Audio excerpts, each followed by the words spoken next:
with Lurus, but 2-mana instant speed and exiles, which in the mirror match is going to be a really important clause, right? The way that these decks work is by grinding value with Cat Oven and with the Priest and Lurus itself, right? If you can exile Lurus early on and they get very little value from it, that's fantastic.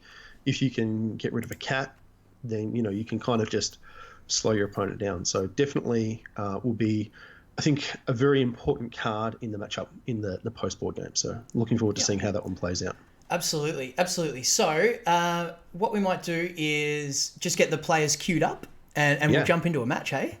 Sounds good. So do you want to just give them the word and I will... Sure thing. Yep, I'll return us back to the booth here. And yeah, so very excited by this. Hopefully the technology is working. We've got a few people active in the Twitch stream, which is great. G'day to everybody in the Twitch chat. And Shorty is furiously defending himself to justify why he got managed to dodge the entire top four, and obviously the other good players that are in the pool that he managed to get in. But so we'll jump over to we'll jump out of the booth and into the match here, and the challenge has been set and accepted. Okay, fantastic. So far, so we are viewing Stu's here for this one, aren't we, Viper? Yes. Yep. So we've got a Viper eye view. Yeah. The first of many puns. Exactly. And whilst they're resolving their mulligans, just want to have a shout out to MTG card sales that have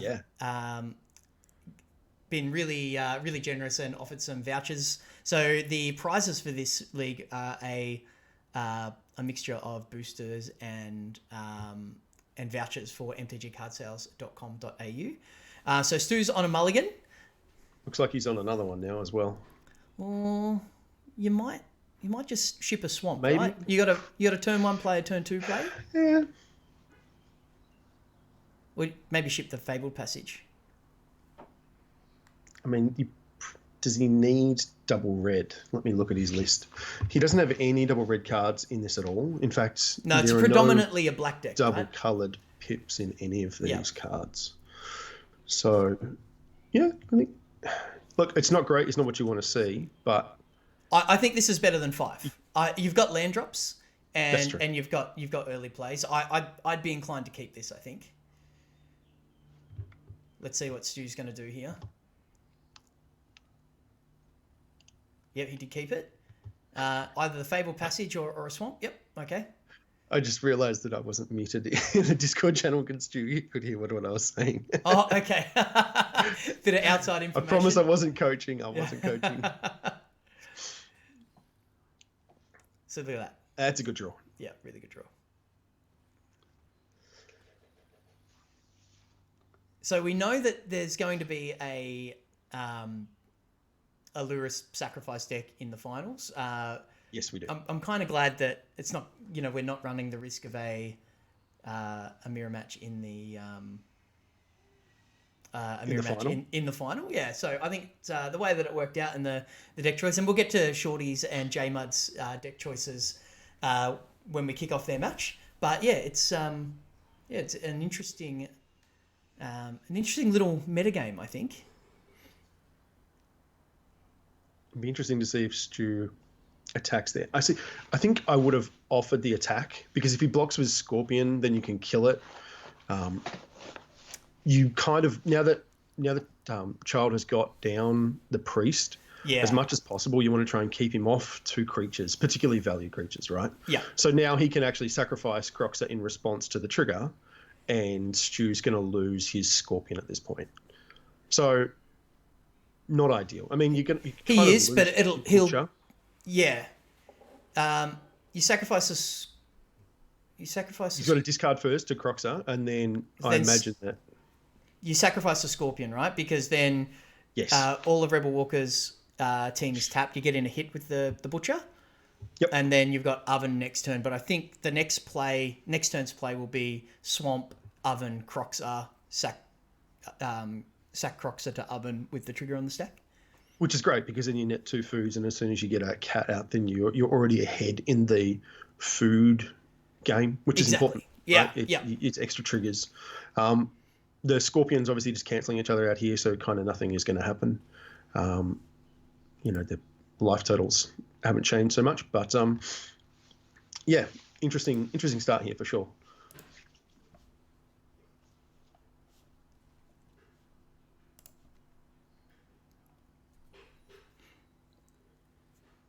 Oh, another wonder. Oh no, it won't be. Just so saving time. Not the ideal third land, but you'll probably just go and fetch another swamp out. It is escape fodder for Croxer for later in the game, it's not entirely useless, but yeah. So well, I said before there were no double red spells, but worth noting that the Crox's escape cost is double red, double yes, black. absolutely, so absolutely. You do need to have 2 mountains. I think you should play the Oven first. I think you might miss the trick too. there. Unless his plan is to just attack with the Butcher, and then sack it to Oven, and pick off one of these gods, but it's one of these priests. Sorry, but that does leave an active priest on the board. So It does. It also leaves you with nothing, right? Like you have no value here. So, I mean, the right thing to do there, obviously, to kill the priest off. You're kind of not super unhappy with that trade, but both our opponents running very low on resources already here. So, interesting start to this match for sure. Yeah, I think it's a race to cat. I think will be. It definitely is. Or Whisper Squad is. And this card, Whisper Squad is a really powerful effect. Yeah, so you can go and do this right away. Mm-hmm. Which is not too bad at all. And I wouldn't expect to see an attack here. I think you're just better off leaving priest up. That's interesting. See. Oh, does that let him cast Croxer? What's Croxer's escape? It's 5, isn't it? Okay. Hang on. It is 5 other cards. Yeah. Okay. So yeah, I expect to see Lurrus into Scorpion here. And then if Stu is able to keep the Lurrus around for a couple of turns, and keep just having a Scorpion out or even a Butcher, you probably just keep bringing back the Scorpion because it only costs 1 and it drains for 2 each time. I think it's an interesting spot. It's a good little bit of value. This is a very grindy. You look at the. Oh, that's interesting.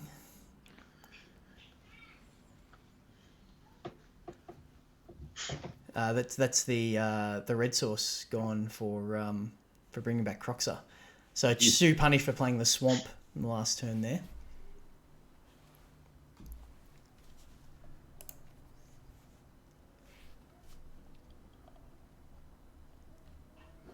Kind of. I mean, he still didn't have enough cards to escape anyway, so.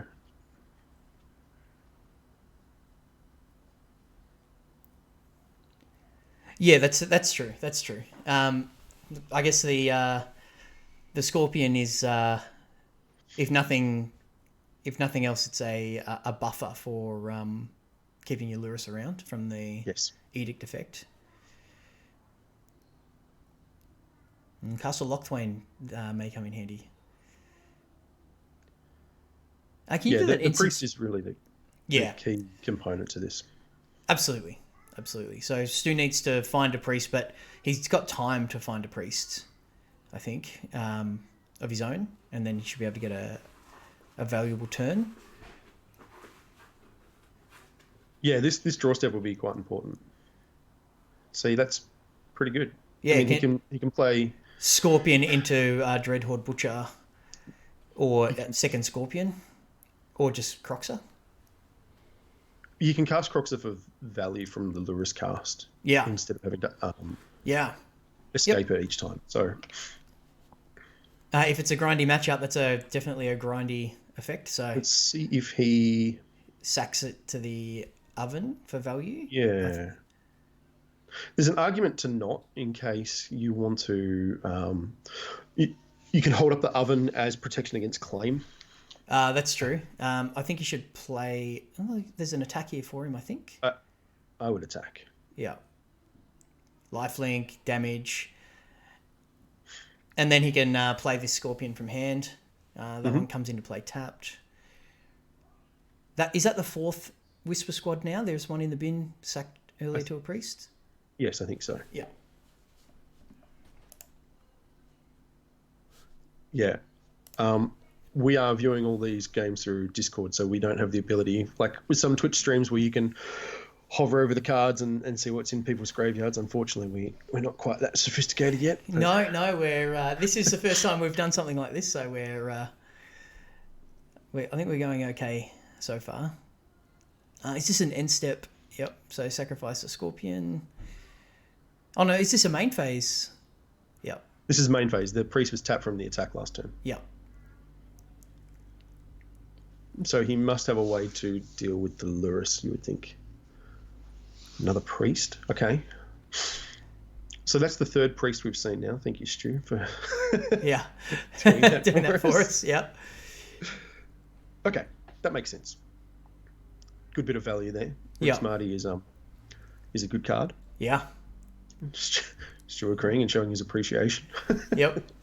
It's So what's he looking for here? If Stu can get a claim off the top, he can Scorpion from the graveyard and then also steal the priest. Yeah. I think that's one of the avenues here.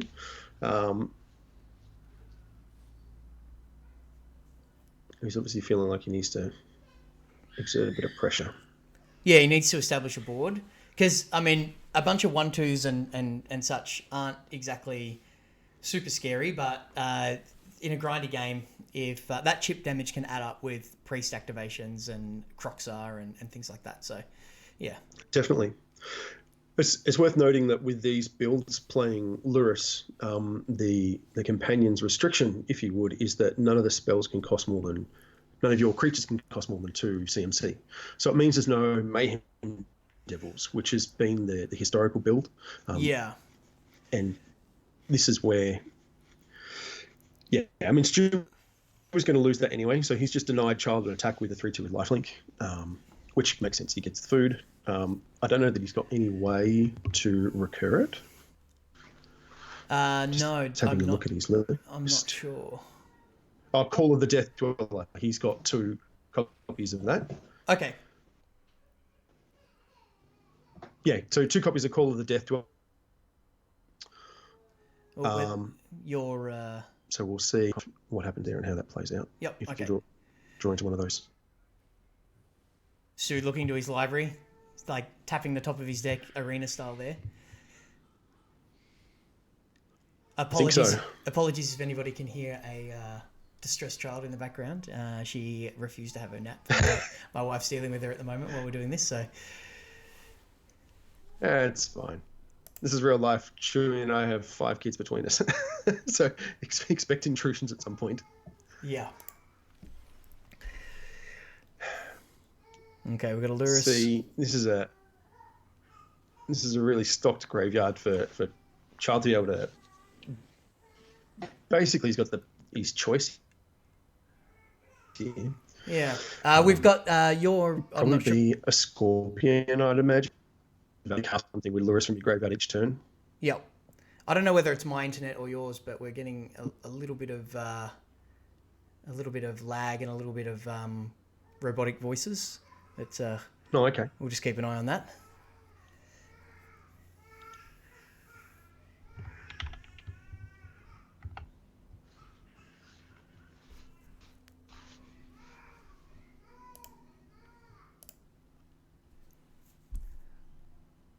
Okay, what's the play here, Red Walker?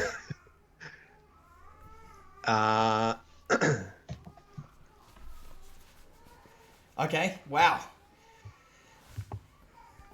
That's a powerful turn. Yeah, very powerful. I think our Rebel Walker may just have this one, although it might buy a turn or two.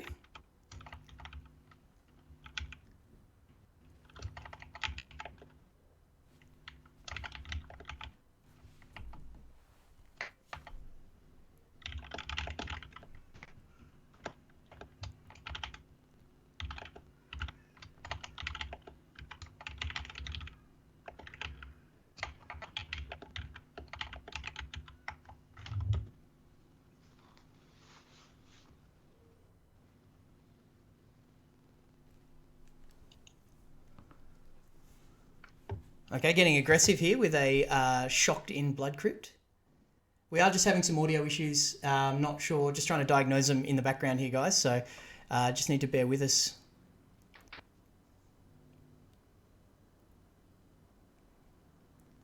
I think my internet lagged for a little bit there, but I think I've come back now, so hopefully we're all right. Okay, Apologies. and I've got some Sure. slight audio issues where I'm only coming through on one channel intermittently. I'm not sure what's happening, but we'll work through those issues as we continue to press on. We do our best. Yeah, The games will continue. the games will continue. This is done. Yeah, yeah. I think that's game over. Stu is super dead at this point, I think. I mean, the cat is handy, but he's just way too far behind on every other axis, basically. Yeah.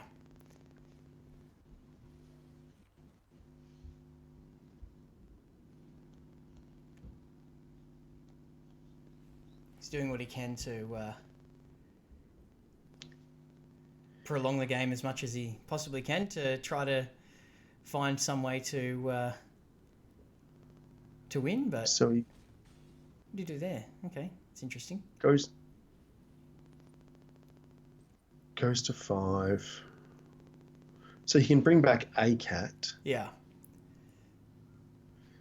but he's just dead now. Yeah, yeah. Being able to sack the now that- butcher and yeah. Now that he can start sacking the butchers, or Well, in fact, he can activate priests both to sack one priests. and oven. Yeah. Yeah, correct. So that is Or just oven. Either way.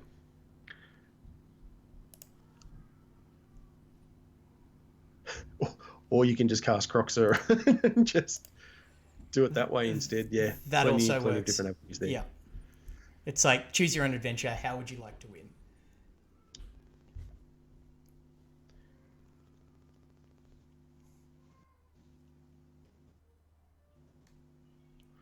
So yeah, interesting. It really is a matter of just resource management and how all that. The priests were, a winner in this scenario without Well, question. Stu, Viper didn't The fact see that they were able to just keep yeah. Stu forward under control. Yeah, correct. Yeah, he just was unable to really establish a board presence after the turn to priest, and then eventually had to run out of his lures to try and rebuy scorpions, and it hung around for a couple of turns and gained a little bit of value, but certainly not quite to the same level. Yeah, yeah. So Right. we're just I'm gonna jump out of this call. Yep, and I'll talk through the briefly. Yep, and I'll Apologies. talk through the your I don't know whether it's my internet or yours, but your Skype's really robotic, and can you just jump into the Discord channel and tell them to not start the game, like finish sideboarding and then not start the game while we get this sort of worked through? Yeah, I should be able to do that. Hang on.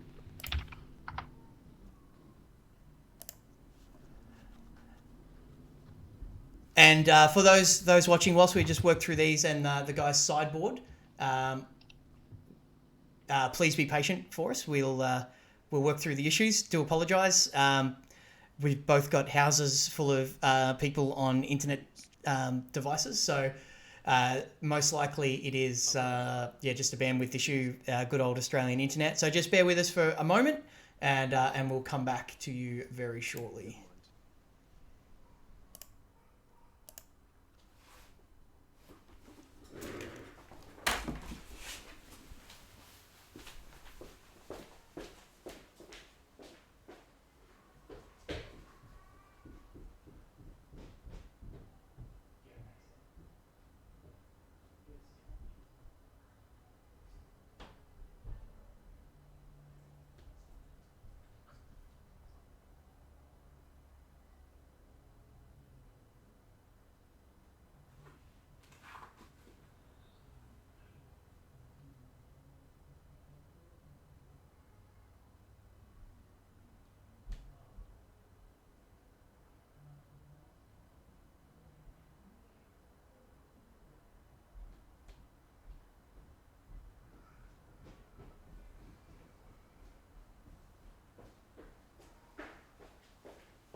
How you going, mate? You back? Yeah, but you haven't muted, so you're still going through. Uh,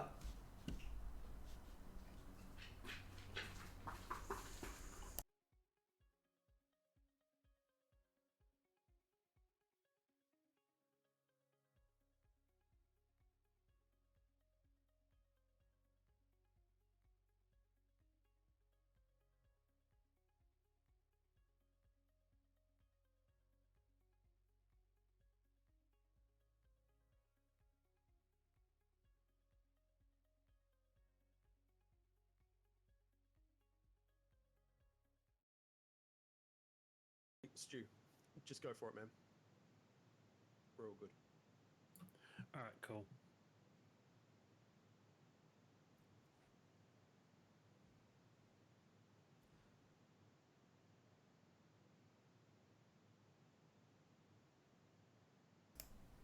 Sorry, we're back now. Sorry, my apologies, guys.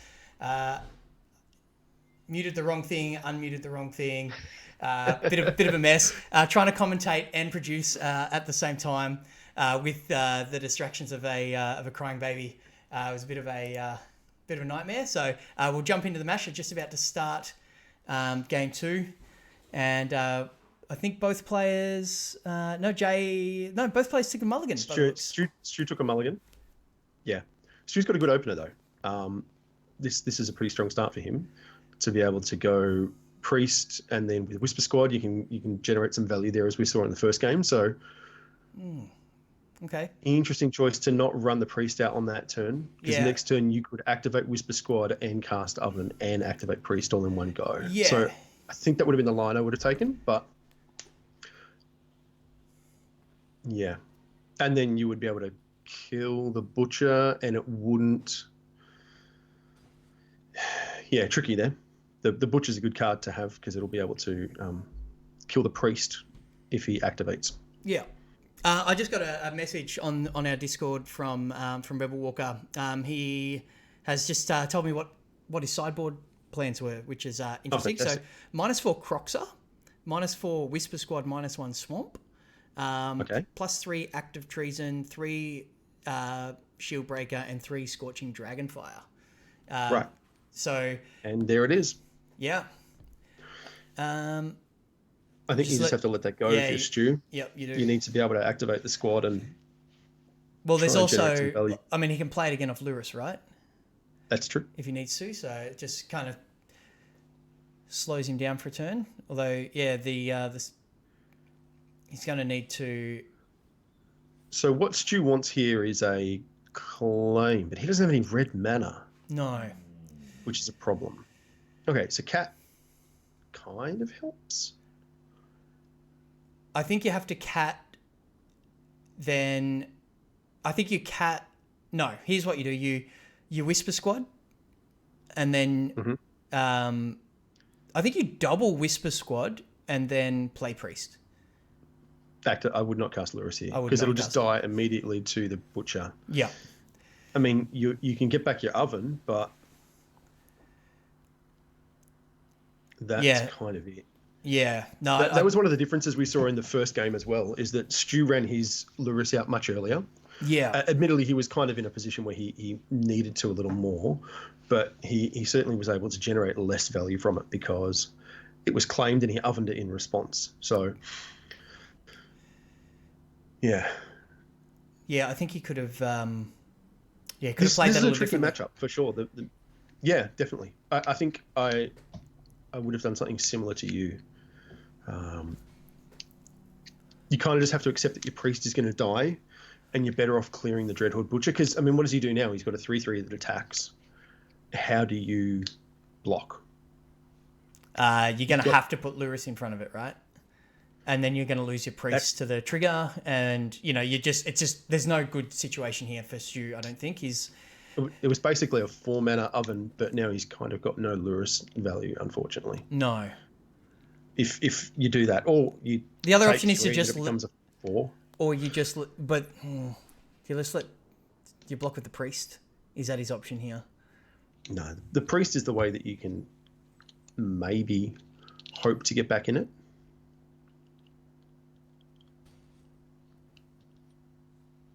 I guess does Rebel Walker want to sacrifice a 4/4 when it's currently his only threat?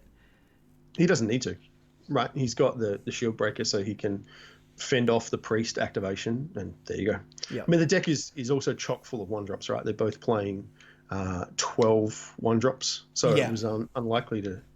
Oh, you see that he cut the Whisper Squads post board? Yes. Okay, interesting. Yeah. All right. So I'll just double check that. -4 No, that's Croxer, -4 Whisper, -1 Swamp, +3 Active Treason, +3 Shield Breaker, and 3 Scorching Dragonfire. Right. Okay. So what's Stu's options here? We can do the same thing. We can still double activate Whisper Squad, sack the two of the Whisper Squads to the. Yeah, you definitely want to. Yeah. Okay, good. He got there. I think he was thinking through his turn and almost took an action before he'd properly fix that. And we've all done that. Oh, he's only got one left. Interesting. Okay.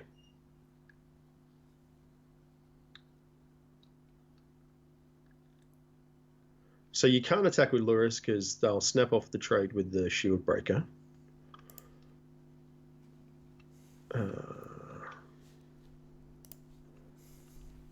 And I imagine that with an activation of Priest, that Child will just sack the Scorpion. Yeah.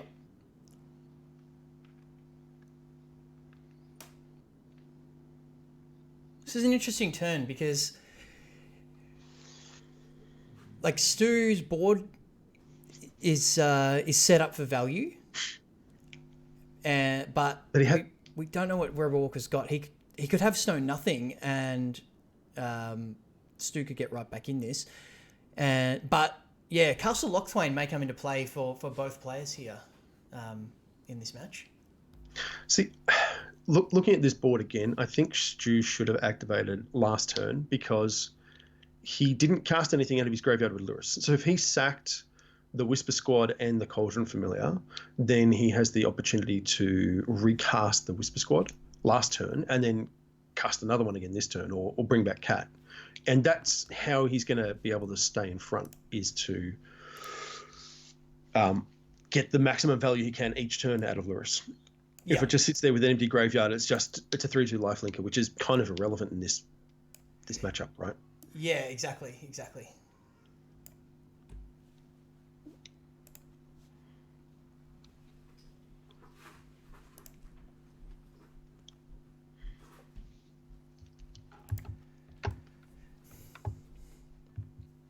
It is a grind fest, man. This is a grind fest. Definitely is. Oh.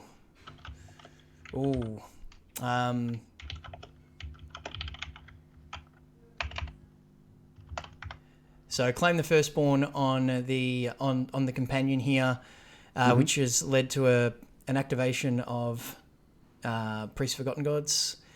Let's see what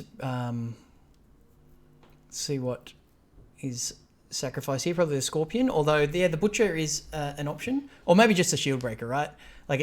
Shield Breaker is pretty bad against 1/1s, but okay. It is, but I mean, he's also got Lurrus ready to go, right? So he can. Having your cheaper creatures in the bin is probably where you want to be. Yeah, it's the value play, and again, as we saw in game one, the Spectacled Reveler refueling. Yeah, just refueling, right? Yeah. Just draw 3. Pretty good.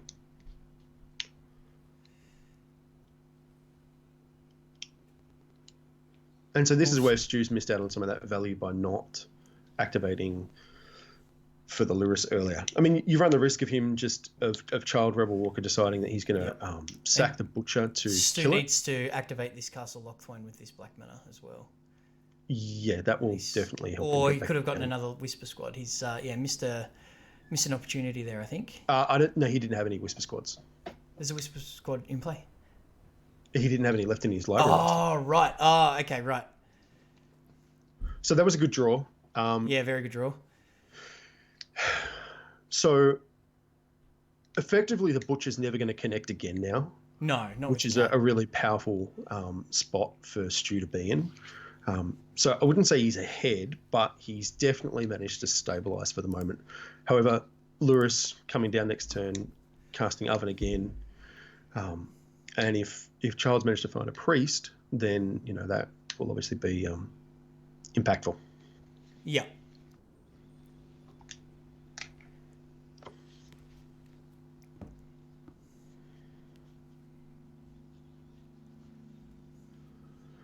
Prioritizing red mana over black here with the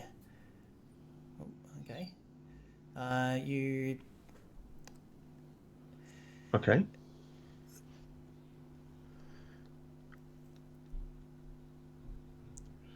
because you can get a cat. Oh, okay. Wow. That's a nice play. He's set that one up nicely. He did. So Stu has to go for it here and then bring back the cat to block this butcher, but he's going to be left with, next turn will be a shield breaker and a cat. Mm-hmm. And with the swamp in hand, he can still cast Lochthwain after that's done and dusted. So, to activate it. Yeah.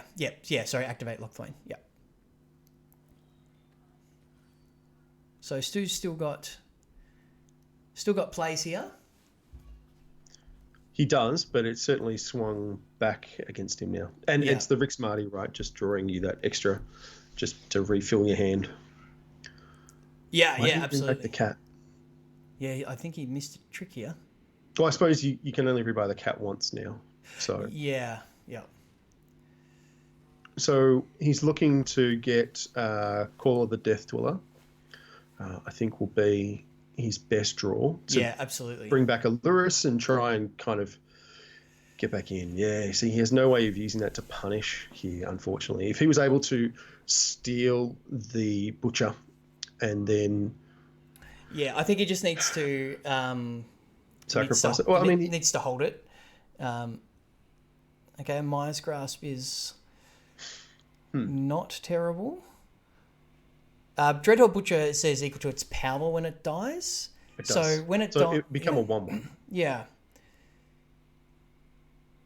I think stealing this and attacking 4 here doesn't do anything. No, well, it just makes it a 5/5, and then you have to deal with that later. So, yeah, correct. Yeah, that's a good point. Yeah, so I think just making it a 1/1 is the best option here. But okay, he's getting aggressive.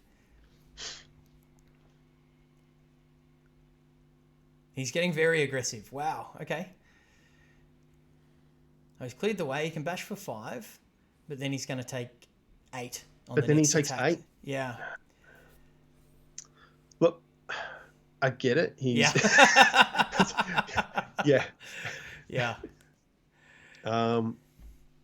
It also turns him off, like Lochthwain activations and stuff. It's just Stewie's dug himself into a bit of a hole here, unfortunately, I think. Yeah, he has. It seems quite unlikely that he's going to be able to easily come back. Oh, yeah, there you go. And then Oven to sack the Butcher, and that's the end of that. Yeah, that's all she wrote. Okay.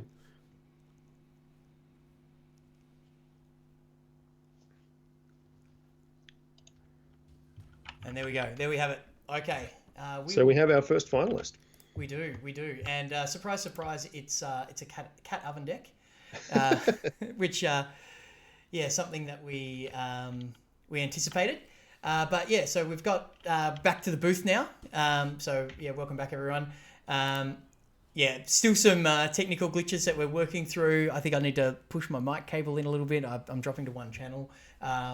So we'll do that before we get into the next final. But what we might do is jump into the into a call with Rebel Walker and unpack that match a little bit. Yep. Okay. Sounds good. Let's do that.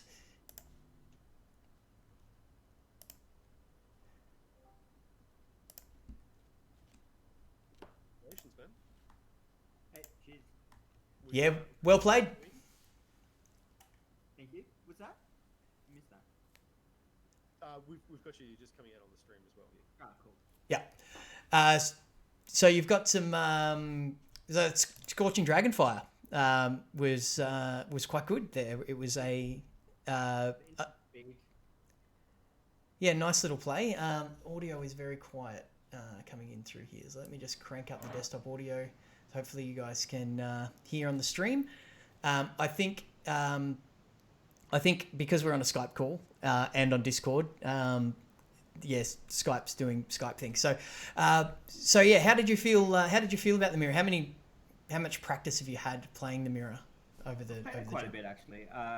I pretty much played it through Diamond last season to get to Mythic, and then got to 150 in Mythic with it. So it was pretty.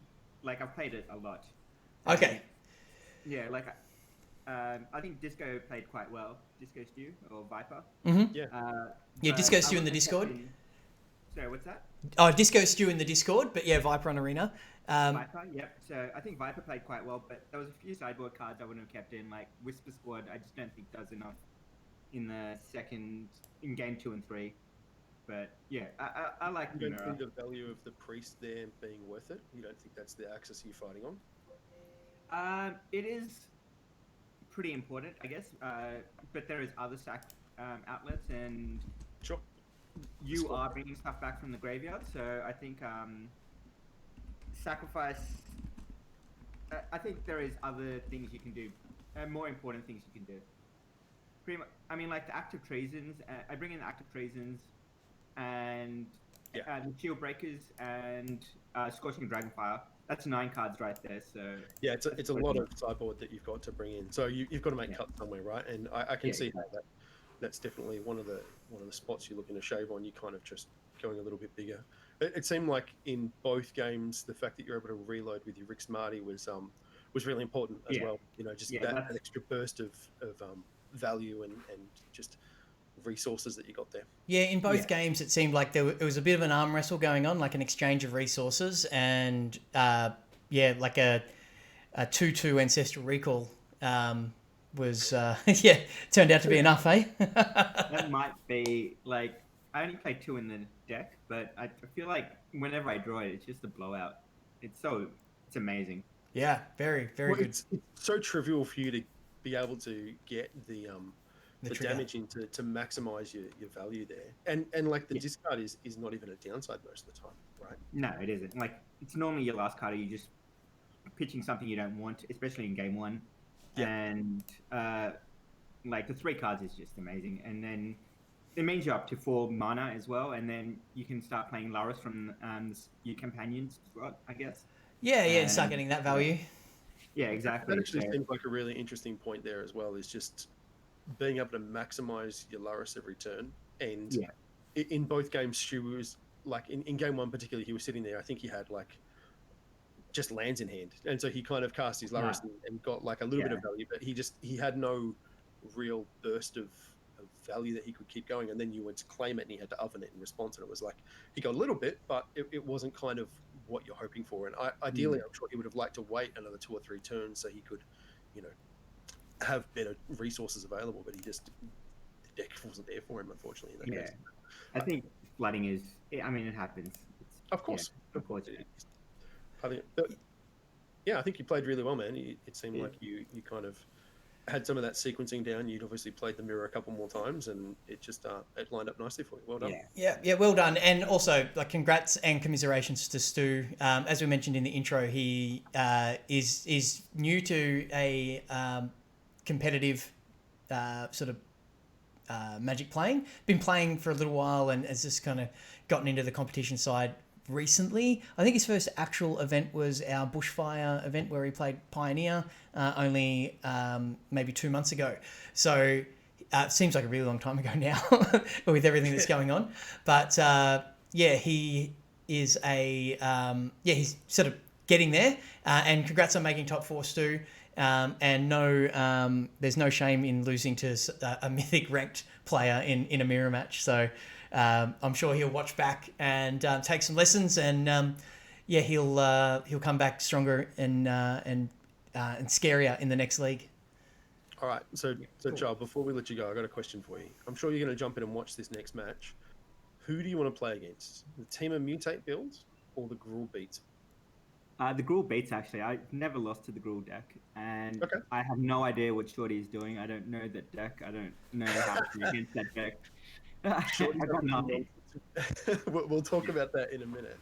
But okay, so you're not scared because the combination of Questing Beast and Embercleave seems really Yeah. impossible for you to deal with. So Yeah, I've got like seven really active trees and sort of like cards. Mhm. Not necessary for questing beast, but Sure, like priest of the forgotten gods especially is like just gas in this matchup. that's true. If you can keep And, him off resources and Questing Beast is yeah, a creature, then you should be fine. yeah. If I get priest and then I steal one of his creatures and then sack his creature to make him sack another creature, it just changes the game Yeah, for sure. like that. Yeah, That is certainly how I lose to that deck. Most yeah. frequently. That's it. I don't know if he's got any sweepers or anything like a flame sweep or something. That might. I haven't looked at his sideboard yet, but yeah, that Well, might. yeah, yeah, he's got 3 in the sideboard. Oh well, then that makes it a bit harder. Maybe not then. And one Grafdigger's Cage. Got to watch out for that one. Okay, yeah. And Yeah. 3 Soul Guy Lanterns as well. So he's packing some graveyard hate there. So Yeah, he's set up. Dang, okay. He's set up. So yeah. he's come It prepared. made it a little bit harder than I thought it was. Yeah, it actually is a good card. Yeah. Yeah. Yeah. It seemed like just worse relic to start with, but it's Because you can sack it in response to me doing a shield breaker, and taking my graveyard away. So it's pretty good. Yeah. I'm calling that lantern. okay. Yeah, it's pretty good. Okay, so congrats, man. Hang around, and so you get to sort of kind of kick back and chill and watch the other matches here because we're going to have the next semi, and then we'll play off for third and fourth, Okay. and then we'll have the final after that. So you get to chill out, watch the others, and work out your sideboard plans and things. So yeah, add an advantage. So congrats, and Thank you. we'll jump out of here, and we'll jump into I guess. Do you want to watch Shorty or do you want to watch Jay? Which perspective do you want there, Cracker? I'm concerned we'll break Shorty's internet if we try. Yeah, that's a good point. He does live up in But the hills. I do kind of want to see his deck. So maybe we should just talk about that for a second. Are you able to bring up the deck lists? We'll have a chat about what they're going to do. So as we just mentioned, Shorty is on a Teamer Mutate. So this is a fairly new build that's come out only probably in the last, not even week. I mean, decks evolve so fast on Arena now. It feels like things that were unbeatable and ruining the format are just unplayable now. So the Teamer Mutate has got a companion. It's Amori the Collector, which means that he has got only creatures. He has only creatures in his deck, and I lost to this yesterday, so I have first-hand experience as to how this thing works. But basically, what he's trying to do is get an early creature down. So, ideally, you want like a turn 1 or Boreal Grazer, and then you're really looking to get like Parcel Beast into play to grind some extra value, and then from there, your win condition is a card called Lunar Apex of Wishes. It's also sometimes one of the Godzillas. I forget which one. I'm not sure which version Shorty's playing in his actual deck. I don't know. I guess we'll find out. So, but basically, a Luna is a card that mutates, and whenever you mutate it or continue mutating it, just you flip your deck until you hit a creature, and then he just kind of goes off. So his game plan is to just keep mutating things onto a Luna and getting more and more triggers, and then run out a big end race for runners to kind of close the game out. So I've seen some screenshots of him winning when he was practicing with this. He had no cards left in his library and was attacking for just insane amounts. Probably into the hundreds of damage, I think, which is pretty hilarious. So we'll see how this goes. In typical Shorty fashion, he decided probably about 7:30 last night when the cutoff was 8 p.m. I think we were expecting him to play the mono black sacrifice deck that he's been kind of piloting for a little bit that he brewed up, but he had a bit of fun with this, so yeah, absolutely taking a different angle. So what we might do then is if you want to jump in and get the guys queued up, I'll talk through their profiles a little bit and our massive amount of listeners that I'm sure we've accrued on Twitch so far can get a little insight on who he's playing. So as we mentioned, Shorty. So Shorty, you would know as the host of the Magic Beans podcast, and he has been around a little while. Wrong channel. So I've also will just mute Cracker there so he doesn't come in over the top there while he's queuing up the other players. And he piloted Mono Red to a 5-win, 1-loss finish in the Swiss in the group stage. And something you may not have known about Shorty is a few years ago he broke his back attempting a large jump on a dirt bike, and actually broke his back, which was pretty bad. And he's physically okay now, albeit just an inch or so shorter. We called him Shorty well before then, he didn't have a lot of height to play with. So it's a little while ago I heard 60-foot jump, so maybe 20 meters. So crazy. When you're young, you're dumb. The deck list we spoke about, sort of the new exciting deck from the Ikoria set, the sort of the latest hotness. Really keen to see how that goes. Probably still hear Cracker typing. Sorry about that. Next is J Mudd. It's also just scraped into the top 2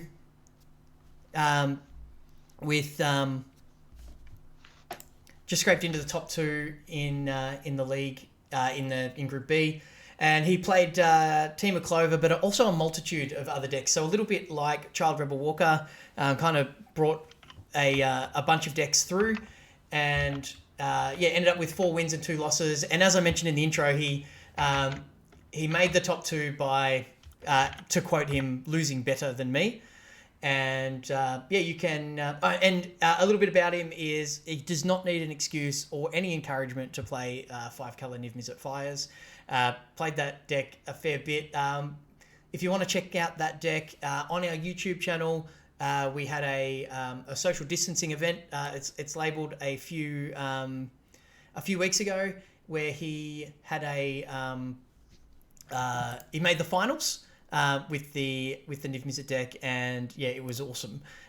It's really cool to see, and if you want to get onto that, have a look. And the deck that he's bringing to the table is some Gruul beats. So we spoke about that very briefly in we got Cracker back. Hey, we've got him back. Everyone's queued up, I can see.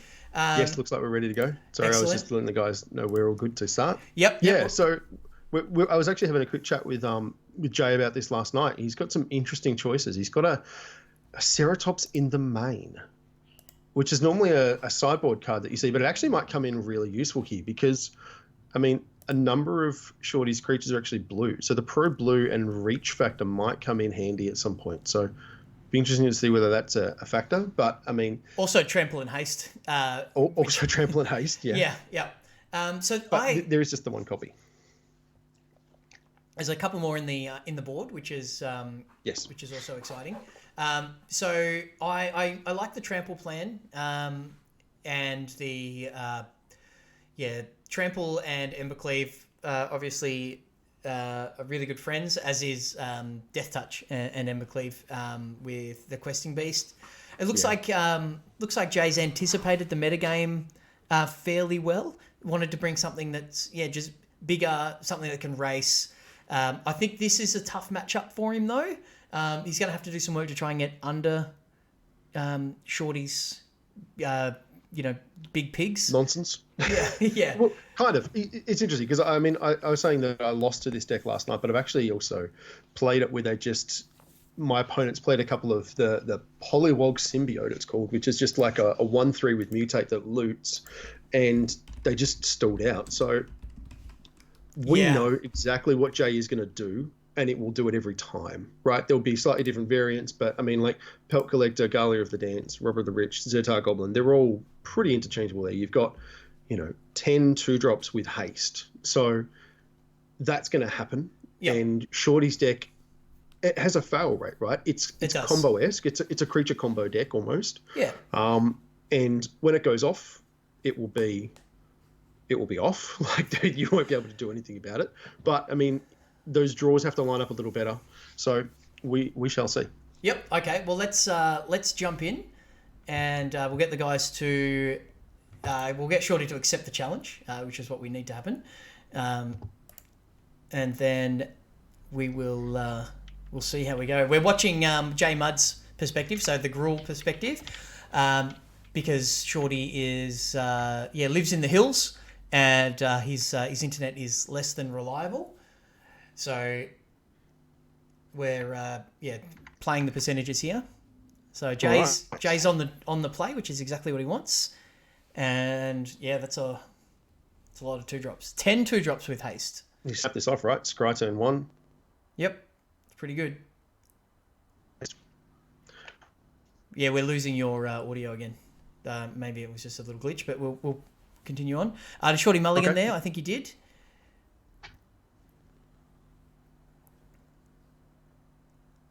Oh, did he just go to 5?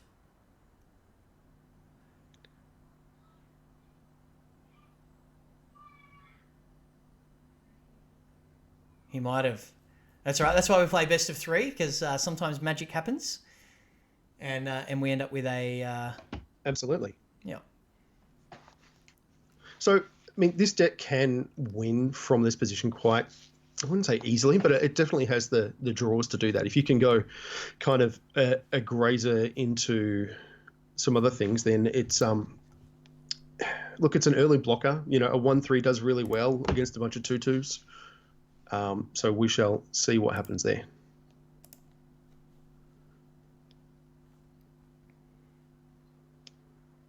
Okay, yeah, deciding to keep the Bone Crusher on top. Happy to see some removal. And look, I guess the benefit of mulligans to 5 is Robber of Rich doesn't get triggered.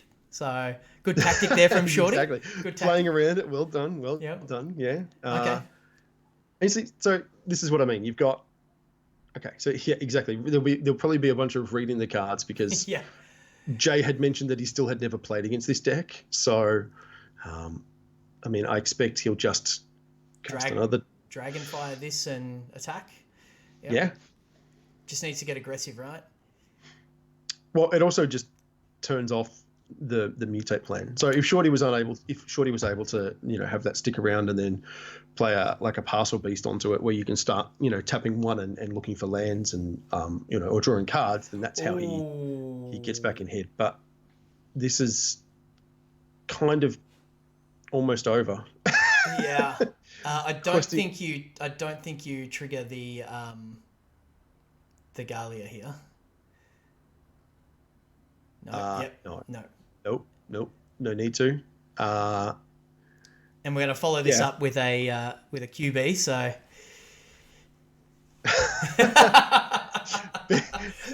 Bit of gamesmanship there by Jay. Friendly banter here. Yeah, and so okay, interesting. I mean, a 4-mana 4/5 is nothing to sneeze at. No, look, it's a strong card, but what does he do here? You can trade off for the Questing Beast, and then one line would have take been 6. One line would have been to not cast Questing Beast, attack, and try to hit a Embercleave. Yeah, I mean that line's okay, but creatures are you're going to trade anyway, so yeah, might as well just get in for 6, and that should be all she wrote next turn. Especially with the stomp from the Bone Crusher Giant. Yeah, I mean,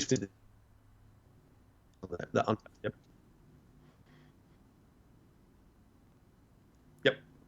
The Arboreal Grazer just for value. He stole it, and that's. Yeah, I'm not sure if it's my internet this time or yours, but yeah, we've got definite. Apologies to those guys watching. on Let's go. the stream. I can't hear you at all, Cracker. You're completely broken up.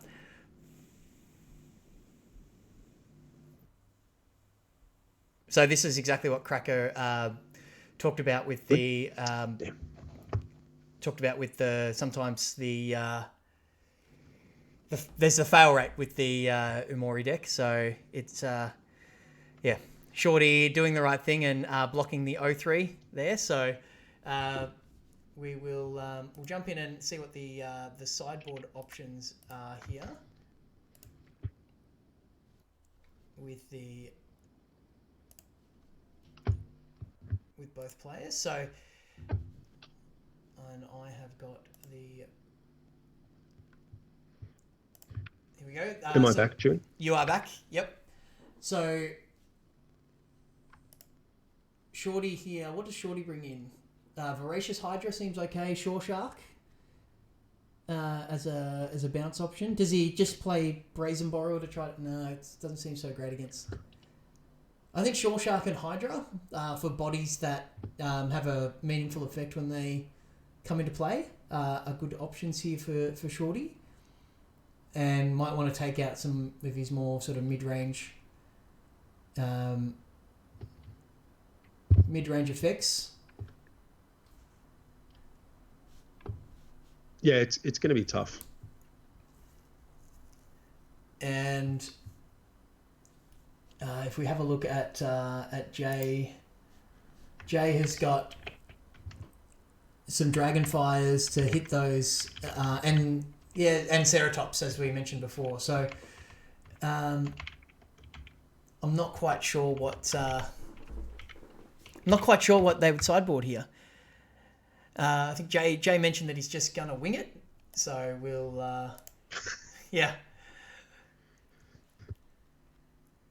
So probably not a lot of sideboarding because That's a good sideboard plan. Yeah, just wing it. Well, I think both of these decks were kind of unexpected. Like the players should know what they're doing against the Lurrus sacrifice deck, but yeah, what do you do against sort of linear red-green aggressive decks, and what do you do against a deck that's brand new to the metagame? So players may not have dedicated sideboard slots for those, and they might not have a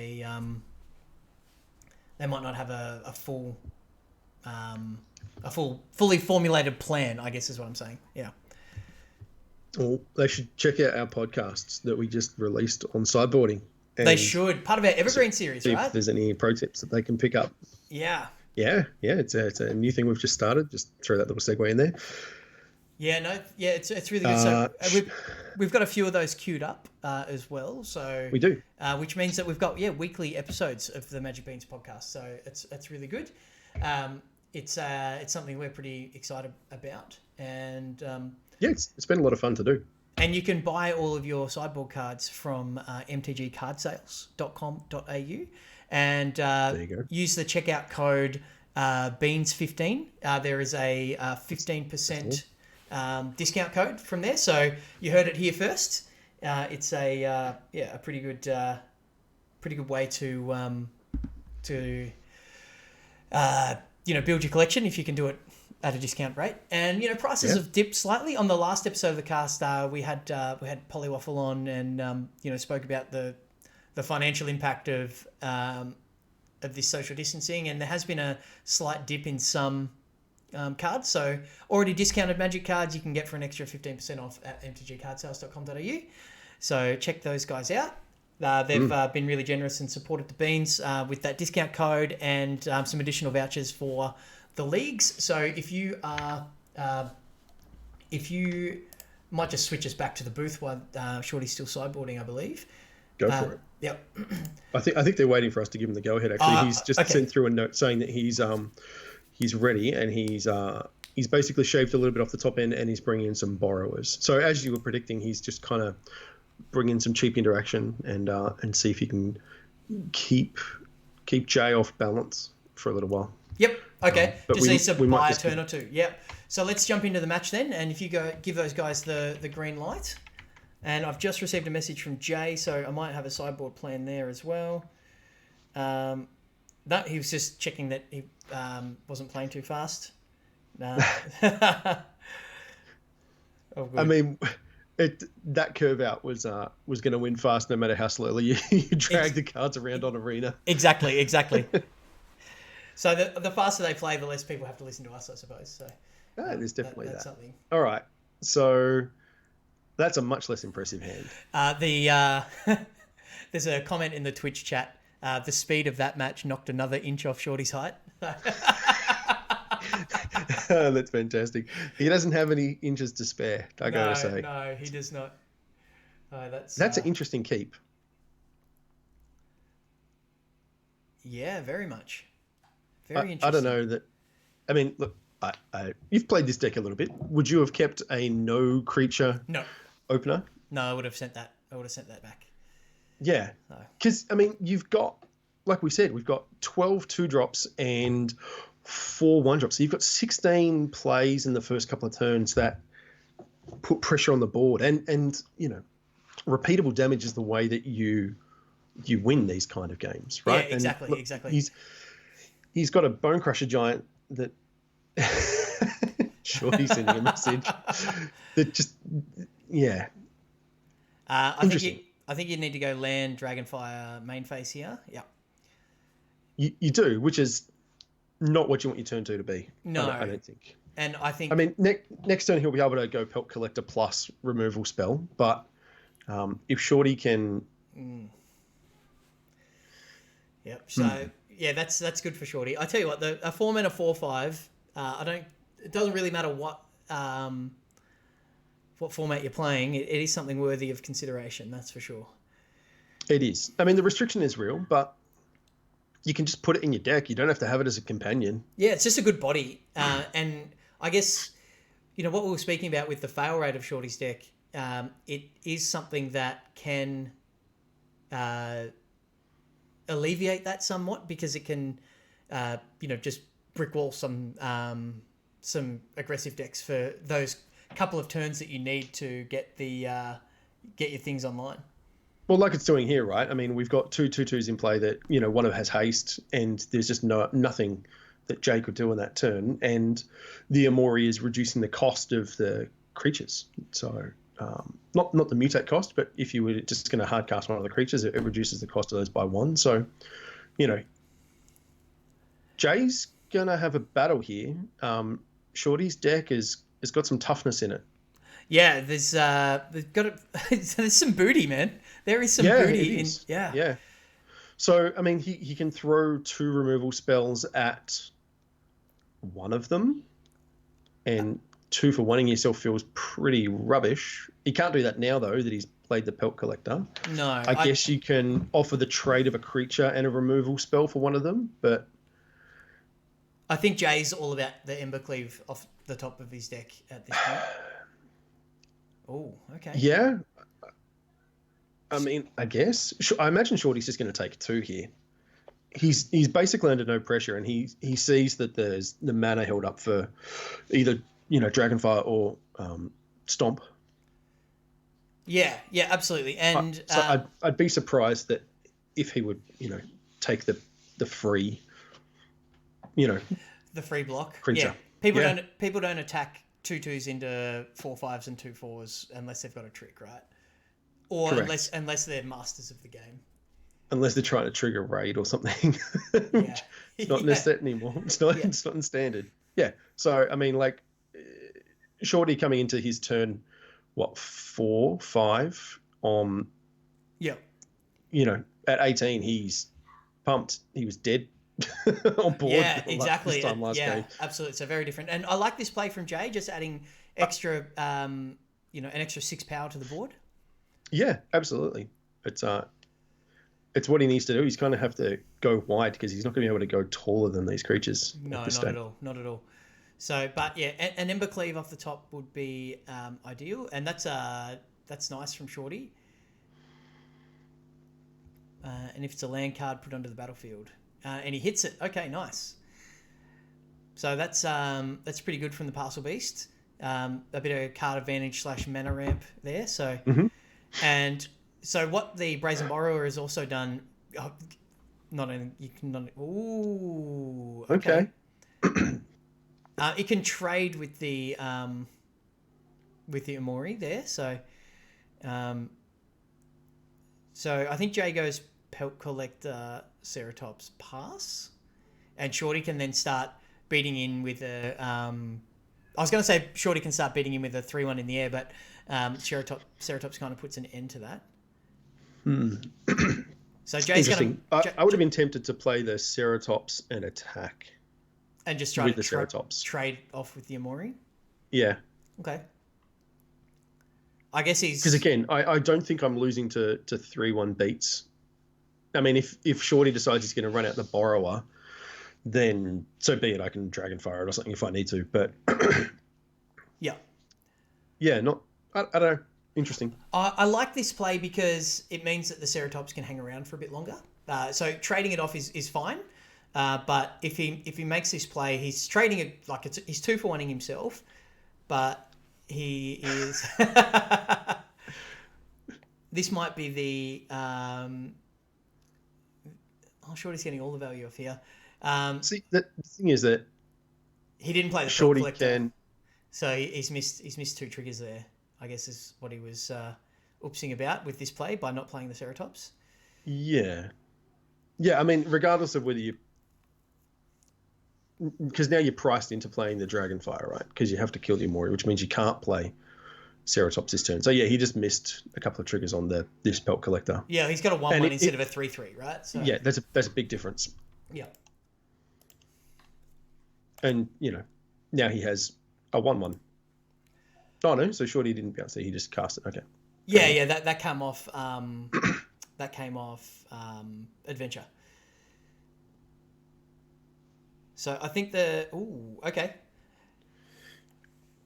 So we talked about this card too with Jay last night, and he's a big fan of the Collision Colossus. He reckons it does huge amounts of work here. Yeah, absolutely. So he's got a 4/4 and a 5/4 with haste that the Pack Beast can't block.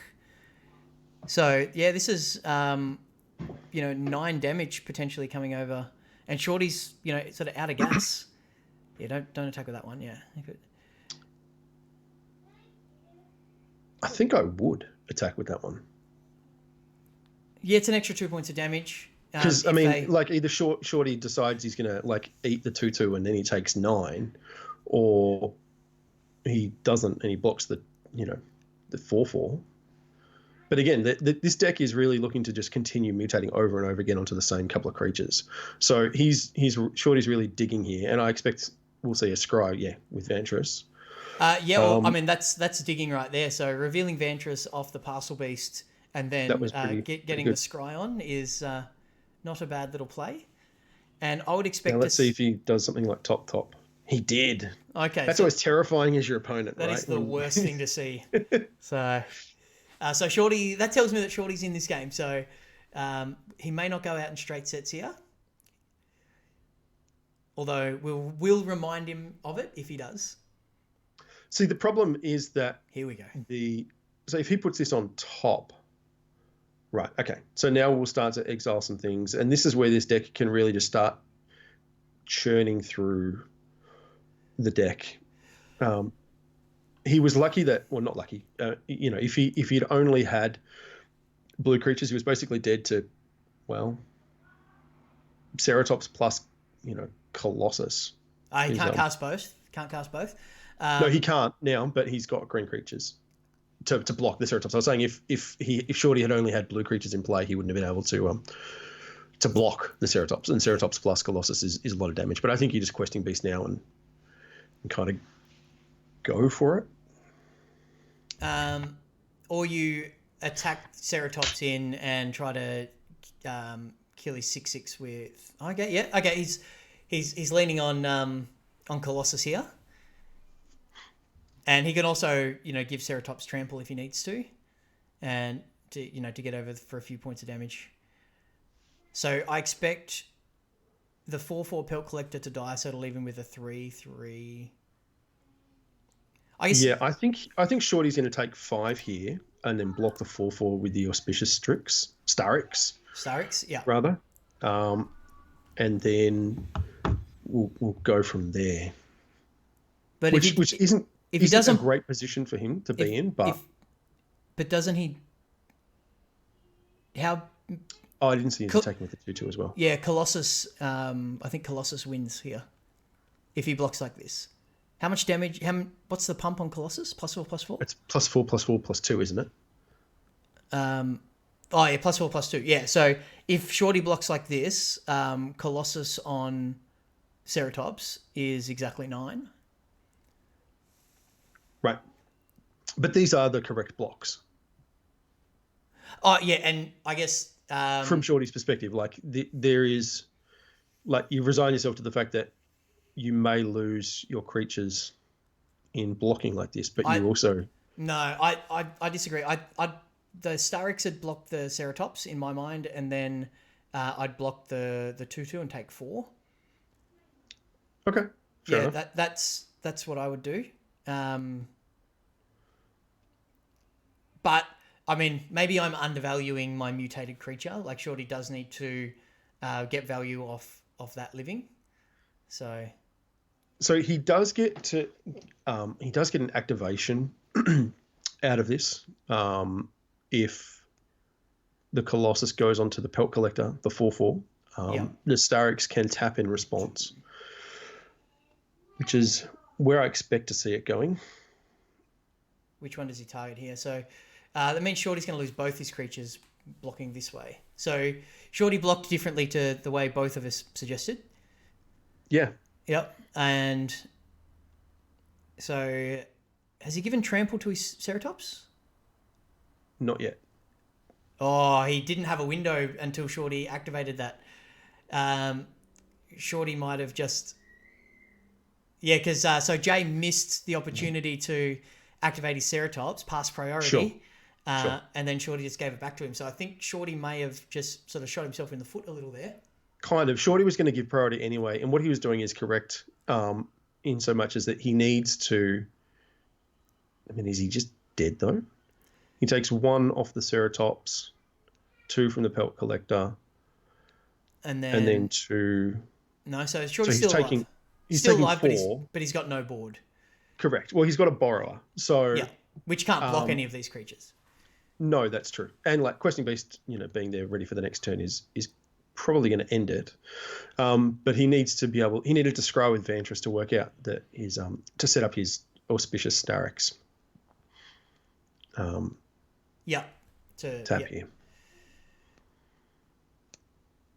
Okay, Shorty goes down to a very modest 4 life. And yeah, so Jay will have 3 lethal threats that Shorty does not have a way to... Oops. He may have put them around the wrong way here. Didn't he go... I didn't actually see how he scried. Did he top them? Or? I was too busy doing combat math. So it was fine. Yeah. Talking about priorities and things like that. Yeah, maths for blockers, obviously. Yeah. Oh, okay. Shorty just sent a message through saying he's forgetting to set his stop. So I wonder if he was looking to scry again on his upkeep. Ah, right. Grazer. Yeah, I don't think that's quite going to cut it. So the real downside of Brazen Borrower is very apparent here. The fact that you have a single 0/3 blocker and nothing else. He may have a... What can he hope to have here? I don't think it matters. No, I'm just trying to think of like what he might have. Like if he has another Borrower. Another Borrower still doesn't get it because of the Ceratops, right? Well, yeah, so the Ceratops would be blocked by the Grazer, but the Pelt Collector is going to be a 4/4 now. Yeah. Because the Questing Beast will grow it. So that's what I was just trying to think. Like, is there a sequence where, Shorty has a Borrower in hand, he can bounce the Questing Beast and then block the Ceratops, taking... Yeah, then 2 and then 3. She's just super dead. I'm trying to think of the best case scenario here, and there isn't one. So I think the Questing Beast just seals the deal there. Yeah, they're just having a quick chat in Discord here about what's going on, but it kind of, I don't think it mattered. Questing Beast is, well, It's a been magic card. terrorizing people for since Yeah. it came out, right? It is most certainly a magic card. And look, one of my least favorite animations as well, because you have to wait for it to finish before you can click your questing beast to attack. What are you talking about? You just smash spacebar, man. Attack with all And the look, time. with this deck specifically, that is sort of the 80% case. But yeah, so Jay's going to do the right thing here and He's doing everything and give it trample. I appreciate that from a gamesmanship perspective. So that's great.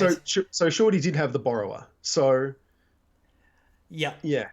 But the questing beast was the final nail in the coffin. So Shorty had an out if there was no questing beast there. So that is something. So we're back in the booth now because that game is a wrap. That match is done with. All right. So we will. Do we want to have a chat to Jay? Yeah, let's do that. Let's jump in.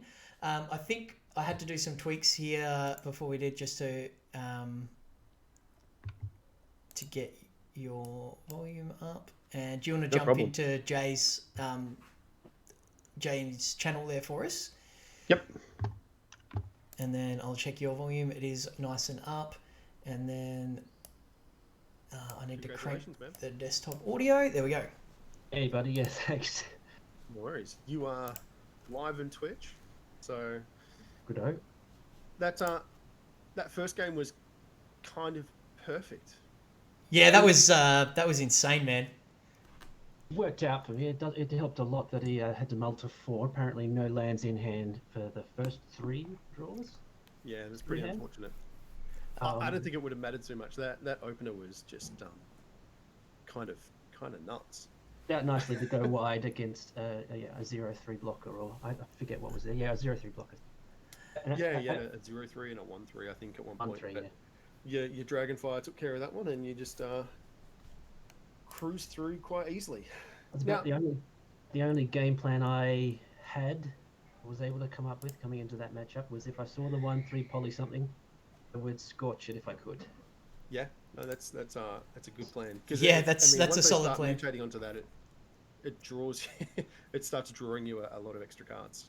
Yeah, I've just brought up your deck list for those on Twitch who would like to get a bit of a screenshot or to quickly scroll it down, because I don't know about everybody else, but as someone who doesn't mind playing a little bit of Gruel Beats on ladder, that tickled me. I enjoyed that. I even see one Embercleave. Don't need it. I think honestly, 20% of the power of Embercleave is your opponent's trying to play around it when you don't have it. So I think yeah. Got the blockers up or something. Yeah, you've done well. Done really well. Cracker, were you casting shade on the I saw earlier, the Ceratops? No, I wasn't casting shade at all. I was saying it was. I liked it as a main deck inclusion. I thought it was an interesting choice, but I wasn't casting shade in any way. I was saying that it actually could play out quite strongly because Shorty's got a bunch of blue creatures that are just stone dead to it. So, no shade. I do want to question that keep in game 2, though. Can you explain your thought process there? Keep of my hand. Yeah. So you had 5 lands and 2 removal spells. One of which was a stomp / giant. Sure. But it was great. It's always great, and I loved having the Scorch in hand. And one of the lands was a Scry. Yep. Okay. Which would help me fix what I was going to do. Do you remember what I saw with the Scry land? You kept the Pelt Collector on top. Collector, yeah, that's not bad, not the strongest thing, but what I really didn't want to do was draw another land, so I kept the Pelt Collector, and that worked out as I used to grow them and go a little bit wide. Yeah, okay, it was interesting. I just wasn't, because we were looking at the makeup of your deck, and you've got 10 2-drops with haste, and then you've got the 4 Pelt Collectors. I was thinking that you would be looking for early pressure, particularly as he's got a bunch of 0-3s and 1-3s and things that can come down quite early and present an effective wall. You kind of you ended up obviously taking that second game, but you sort of stalled out for a bit there where you had 2-2 staring at a 4-5 and an 0-3, and then it was a 2-4 and a 4-5, and I was like, oh, this is how Shorty can sort of come back into the game. And obviously, it didn't play out that way, but that certainly seemed like the opening for him there, where you missed that kind of first few points of early pressure. But I mean, I'm not an expert with the deck. I haven't really played it. I was just curious as to your thought process there. And if you're valuing the 3 damage removal spell, then that makes a lot of sense. If that's what you And it was clearly the right choice because you won. So just justify it that way, right? Yeah. That's not the lesson here. The game plan was to have a Scorch in the opening, just to try and stall out those big guys. Okay. Sure. What did you sideboard? Because we were having some discussions around that. So what were the cards that you took out in the end? I know. What did I do? Now, I definitely brought in the 2 more of the Ceratops. Yep. Against his blue deck, as we would. And I got rid of the Gem Raisers. Not very useful against a all-creature deck. Understandable. So, yeah, two Ceratops and 2 Gem Raisers out. And I brought in 2 more Scorching Fires. I got rid of the Gallia. The Gallia? Yeah, okay. Okay, so I guess Cracker, the game plan was not rely on going wide, especially on the play, on Sure. the draw. On the draw. Okay. You just let him interact a bit more, keep him off his game plan. Just try and put some big creatures in his way before I could do something about it, particularly with some Ceratops. Yeah, no, look, you do.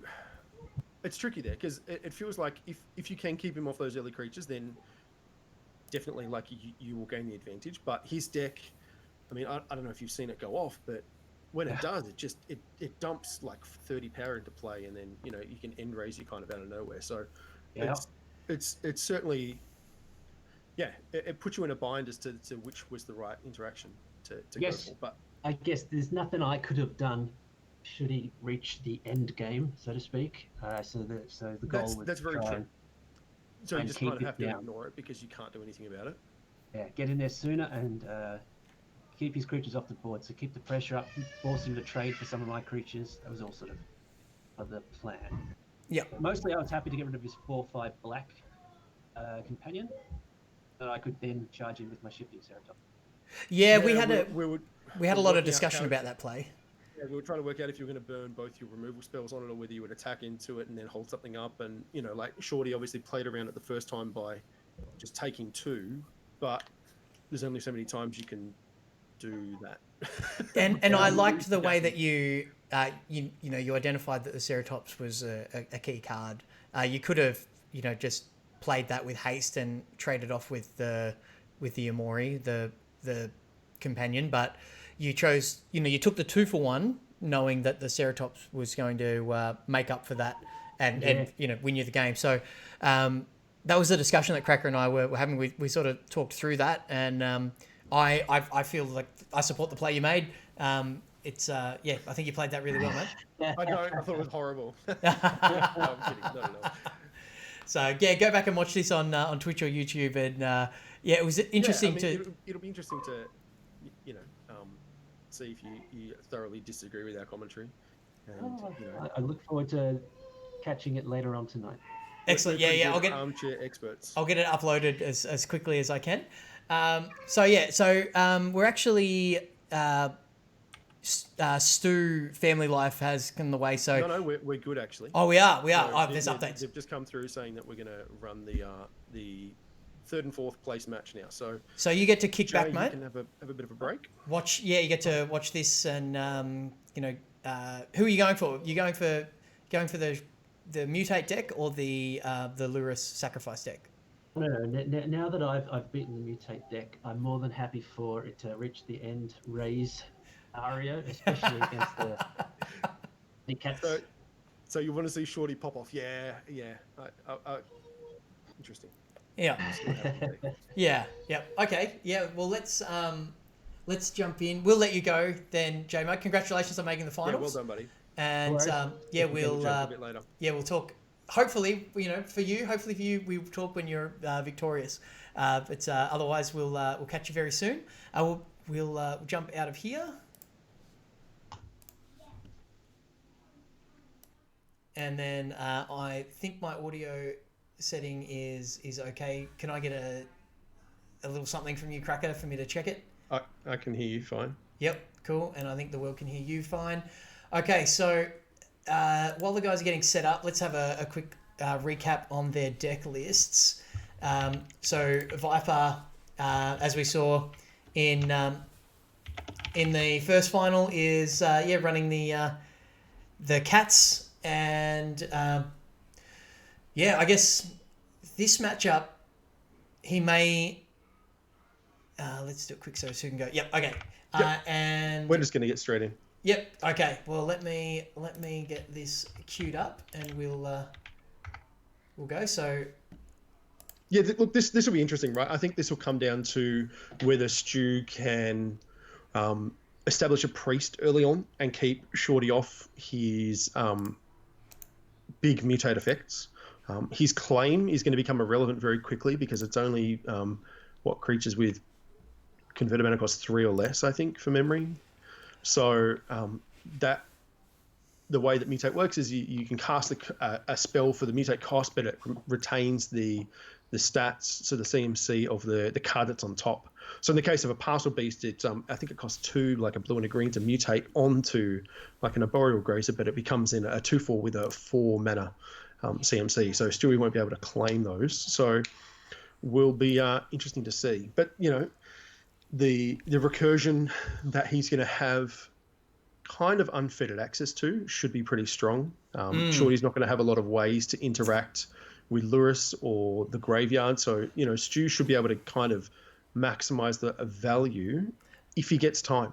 Yeah, that was going to be my point, where he can do that and kind of get that value in nickel and dime Shorty out. But if he takes too long doing it, then he'll get end-raised. So yeah, he will. It'll be interesting to see. There's no kind of big burst of damage output that this Rakdos deck has at its disposal. It's very much trying to, as you said, nickel and dime kind of the way through. The best thing you can do is try to get a fast Croxer, right? Yes, Croxer is definitely going to be one of the keys to this matchup. All right.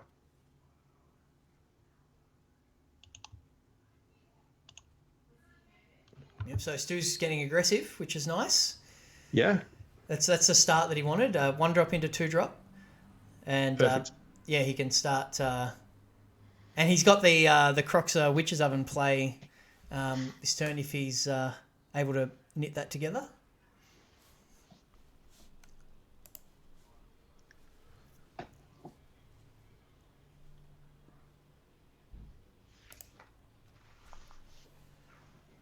That's a pretty good draw. Priest is pretty strong. So I'm actually just looking at Shorty's stream for a moment here. So he's going to be able to Parcel Beast onto this Polywog, and he just drew a Gem Razor. So he's going to be able to pop the Witch's Oven here too. Yeah, wow. So that's going to be strong. And then it's a 4/4 as well. So look, he's going to lose them, but he identifies that he's got to keep him off the oven.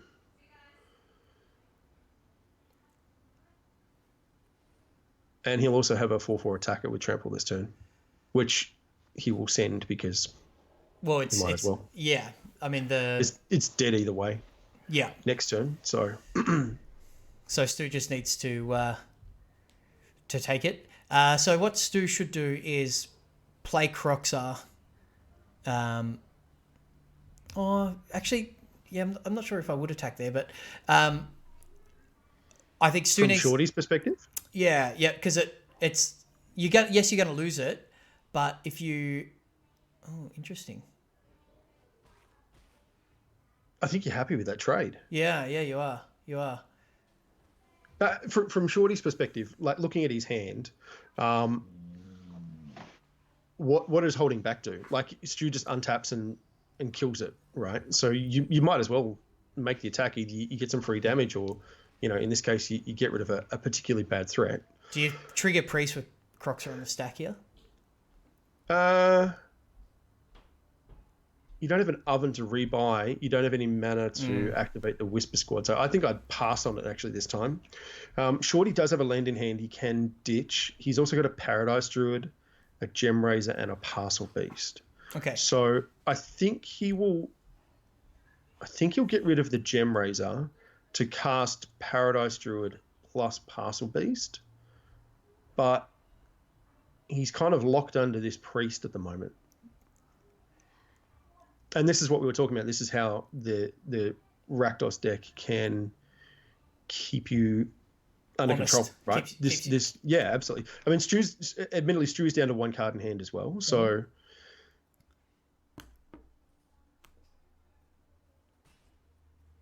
Yeah, I think he's played that turn. Stu's played that turn well. Yeah, I so think Shorty's just pulled a land. He's got a Triome, which doesn't help him here. And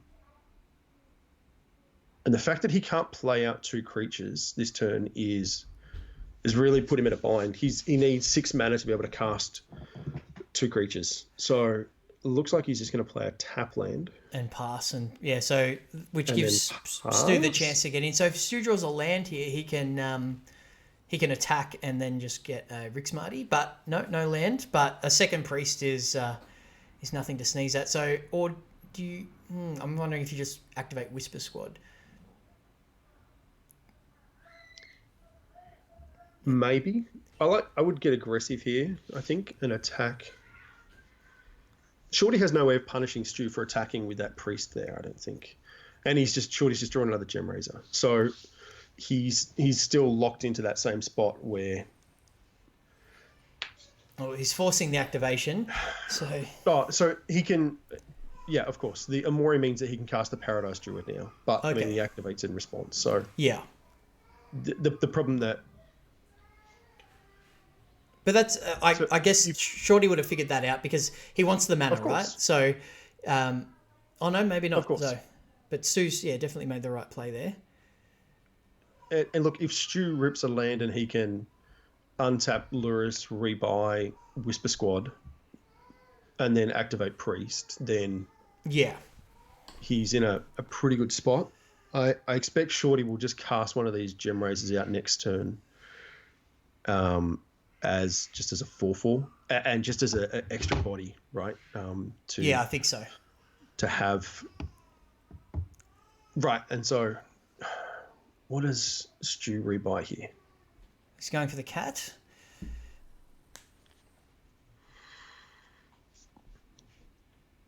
Yeah, this draw for Shorty has just been really awkward. Stu should have activated.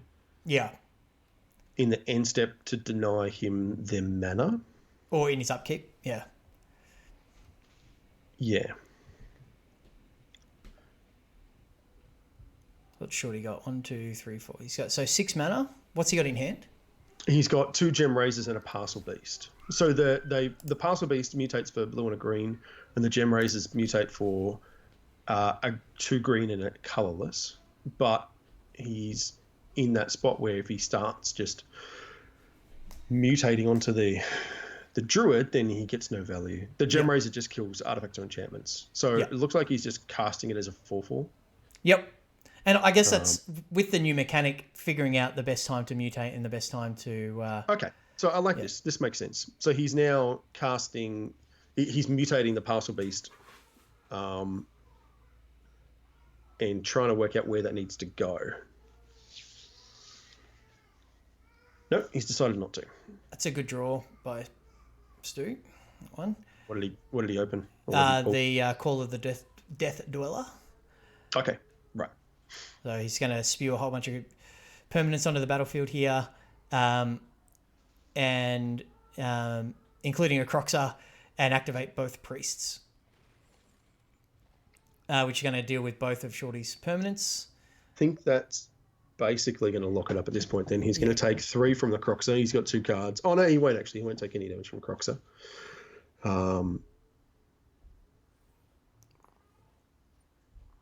And activate the because Priest with the... He's going to discard probably the Gem Razor.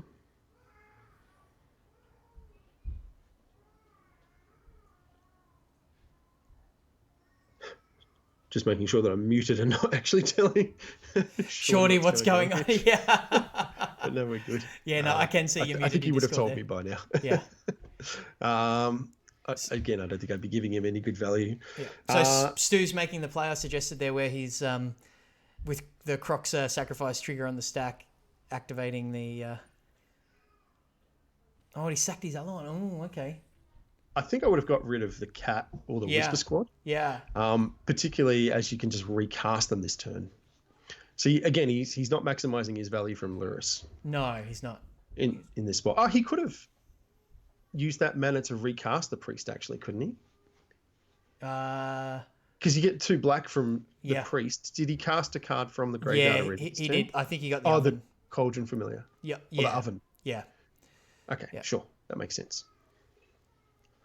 So didn't get as much value as he possibly could have, but he's still in a good spot here. It's still a lot of value. Yeah. So Shorty's now in the decision of whether he casts this Parcel Beast as a mutate, which lets him tap 1, tap it, and look at the top card of his library for a land. Or if it's not a land, then you put it into your hand. Yeah.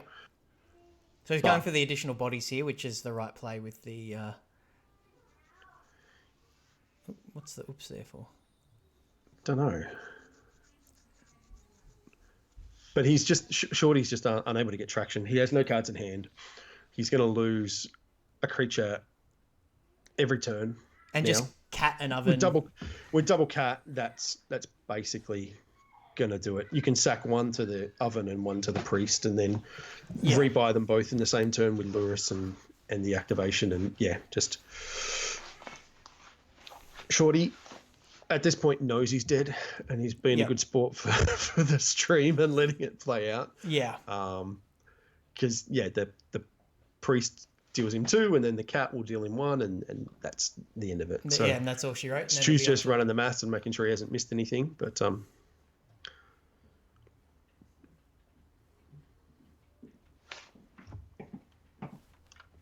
Am I doing your spaghetti and stuff now?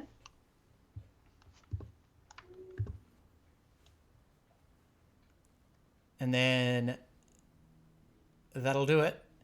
Almost poetic that Shorty dies to a cat. And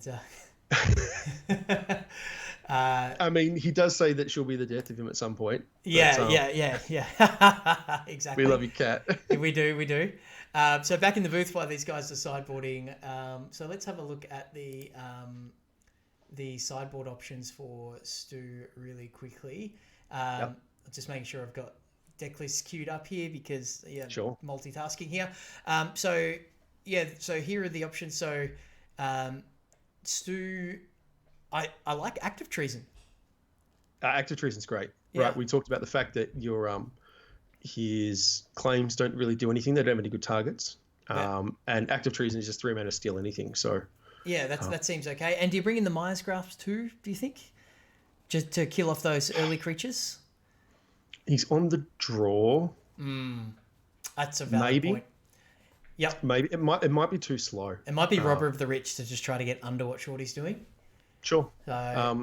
So Shorty just brought in a couple of the Pouncing Shore Sharks. Yep. And the Borrowers again, I think I missed it a little bit, and I think he just shaved a couple of the top end things. So I think he cut like an Aluna and an Endraze, and much the same as in the previous game where he was just trying to lower his curve a little bit and just have a little more interaction.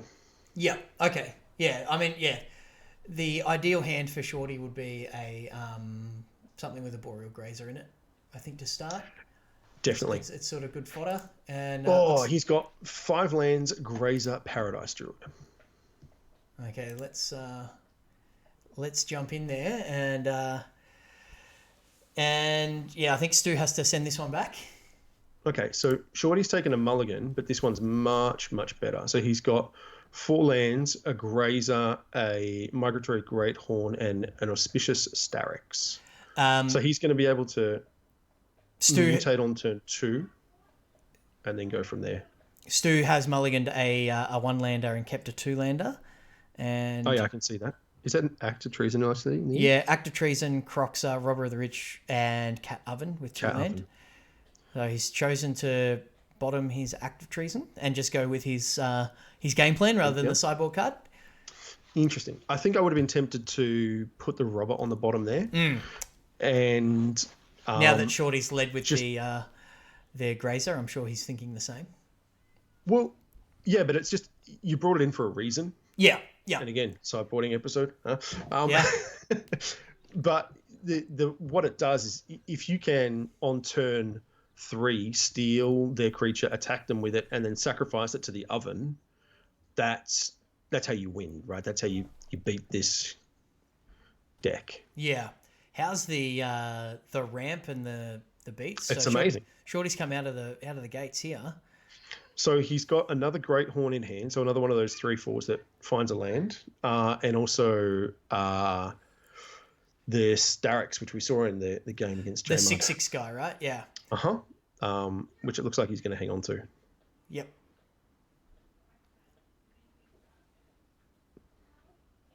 The difference in this deck when it draws Priest of Forgotten Gods and not is Priest is a messed up card. yeah. It's super powerful. So It got a lot of friends. They got a lot of friends with Lurrus and the Whisper Squad. Whisper Squad. Yeah, yeah. So it's always been sort of there and thereabouts with in standard since it was printed, but obviously with the Dreadhorde Butcher, there was some good synergies there, and but having an opportunity to rebuy those things with your Lurrus has really put the deck over the top. Okay, so Shorty actually kept a land in hand there to play around a Croxer. So he had the option of playing at a breeding pool, but instead he decided that he needed to protect his Starrix so that if Stu had another Croxer from hand, then he would be able to get the maximum, not lose his 6/6. And this is a big game here. This is where his deck can really start to pop off. Yeah, cool. Well, this has been mutated twice, right? So you gets 2 triggers here. Mm-hmm. Okay, just a Polywaffle. I mean, a Polywog symbiote. So, if anybody can do card alters, I'll supply a picture of Chris from the cast. If you can, he's got a great beard at the moment, so we need to get that picture. Yeah, we do. So this 6/6 has been effectively fogged every turn by this cat, but the rest of the damage coming over is sort of nothing to sneeze at. So yeah, Shorty's got quite a good clock here. Hasn't got okay. What's Shorty's last card? Breeding pool. Breeding pool. Okay. Mm-hmm. So can he play Croxer here? No. I don't think he's only got 2 cards in the graveyard. Doesn't okay. he? Yeah. Shorty's kind of just crossing his fingers and hoping that there's no active treasons to steal his Starrix, and he'll be looking for an Aluna or something off the top here. Yeah. But Stu missed the oven activation with the the Croxer. with the Croxer on the stack then. Click through it. Yeah. So Shorty drew another Starrix, so he's just gonna Is that run the 3 same activations now? Yeah. Yeah. So he just discarded the Castle Vantress, but Okay. I don't think he actually cares overly much. He just wanted to loot through there, so he gets another land. That was a creature. That was the dragon, right? Another land. I thought. Ghidorah is a Luna, in fact, yeah. Yeah.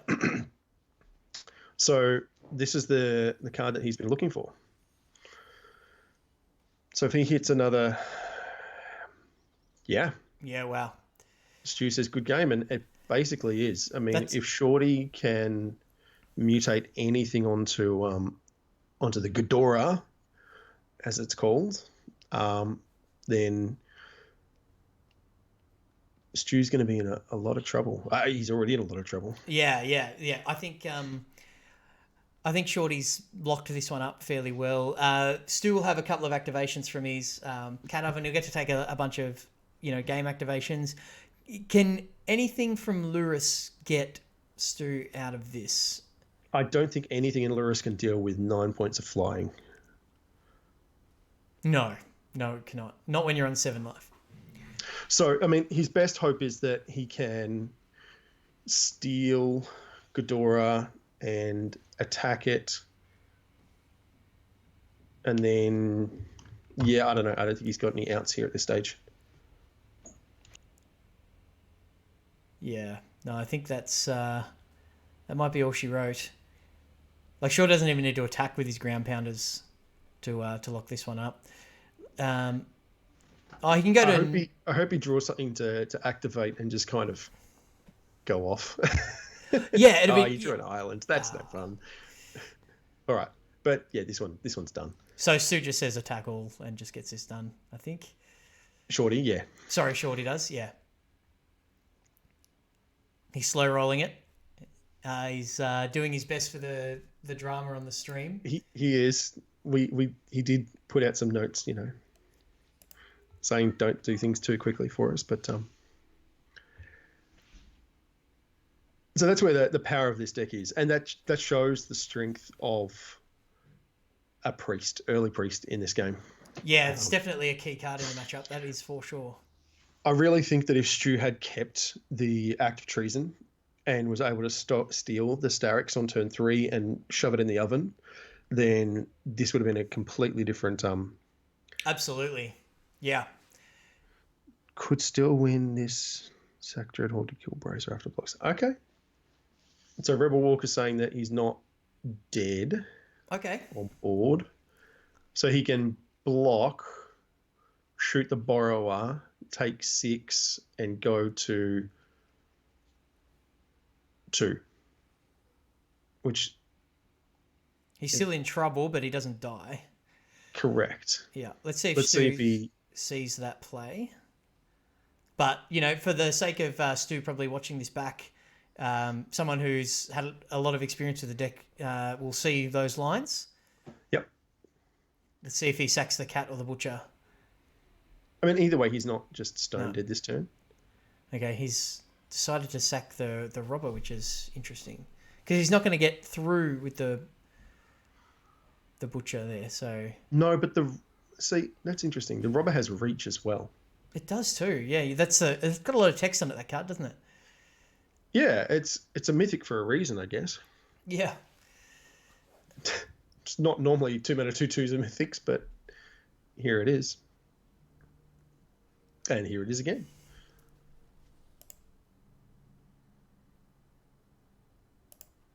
Okay, do we agree that he's dead this turn? I believe he is dead this turn. Let's see what Shorty's drawn. See if Shorty can do something. He's drawn a Borrower, so nothing super exciting, but he's just going to bounce the Brazen Borrower. Yeah, so he's just going to petty theft and bounce the robber so that there's no reach shenanigans. And that will do it. Yeah, Shorty I think will so. just attack with everything.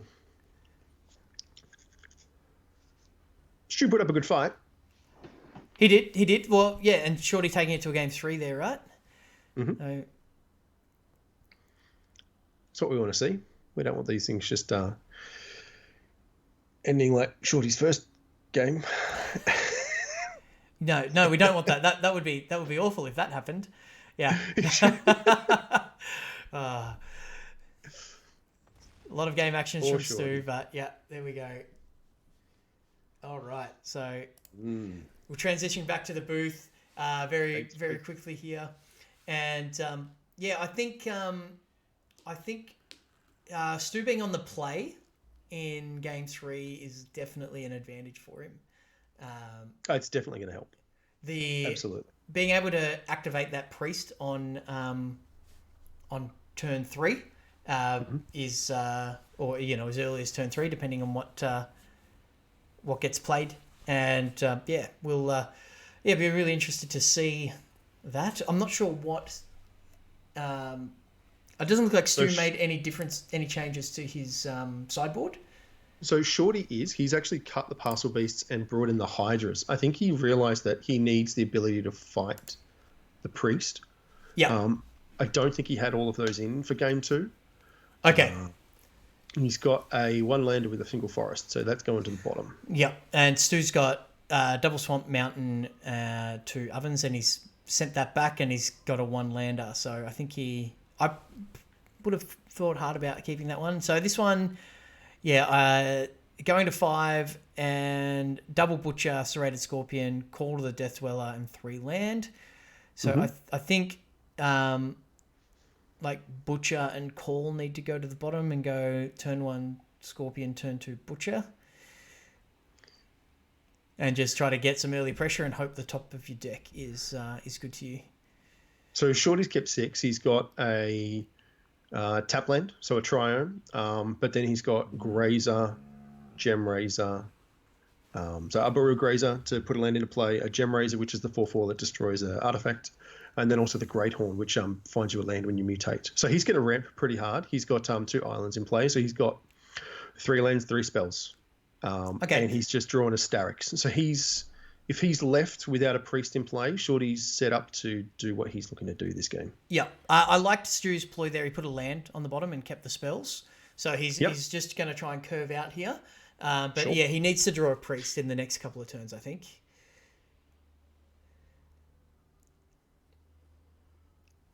So the short... Yeah, go. I was just going to say, does Shorty have a land for that? But he does. Yeah, he does. Who uses rubber for defense, says Jay. Yeah. In the chat, yep, absolutely. And so Grazer doing kind of double work here. Shorty has unfortunately drawn his end race Forerunners, so not the top deck he was looking for, the old 8 mana card, but No, he can get there. He can. He's deciding to play the Symbiote here. Ooh, Instead of... Ooh, now we're on. Game on. What do we got? Stu just drew a priest. Okay, so... Gets him for a point of damage. And yeah, so I think that's a... Shorty needs to be able to mutate this turn. Otherwise, yeah, priest and butcher can pretty much take down... Like, if he sacks both the butchers, he can take down the creature that's not being mutated onto. Sure. Yeah.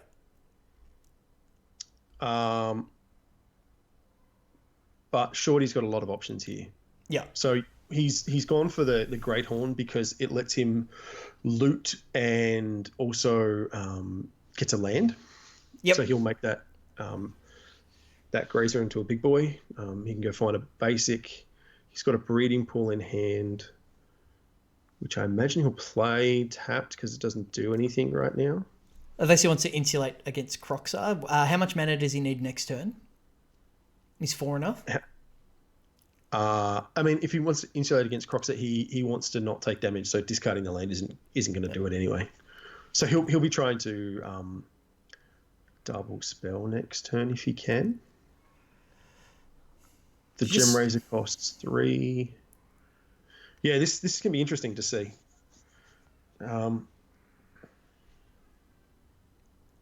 Yeah, priest makes combat math difficult as well. So I don't think he can block here profitably. I mean, I would block the Great Horn on the Scorpion. And then block one of the butchers with the... Yeah. Yep, I think that's the best block. Yeah, so killing a butcher is not what you want to do here, because you're just going to trade it off immediately. Absolutely. And if Shorty wants to sacrifice... if Stu wants to sacrifice both of his butchers to... Okay, interesting. To kind of go down that path and shoot his Great Horn, then that's a choice. Don't do it. Leaves him with no board. Okay, just drew one card. And you sacrifice the Reveler. Oh no, okay, wow. It's just going to 6 him. I mean, he's getting him dead. Well, yeah, Shorty needs to... Actually, Shorty's just dead. Yeah. And then you can play Oven. And then use that to... Yeah. Wow. Yeah, there you go. Well done, Stu. Yeah, good lines. Wow, that was a great line. Yeah. Well done. I did not see that at all. Yeah, absolutely. Well, let's jump into to Disco Stu's stream, and we'll unpack what just happened.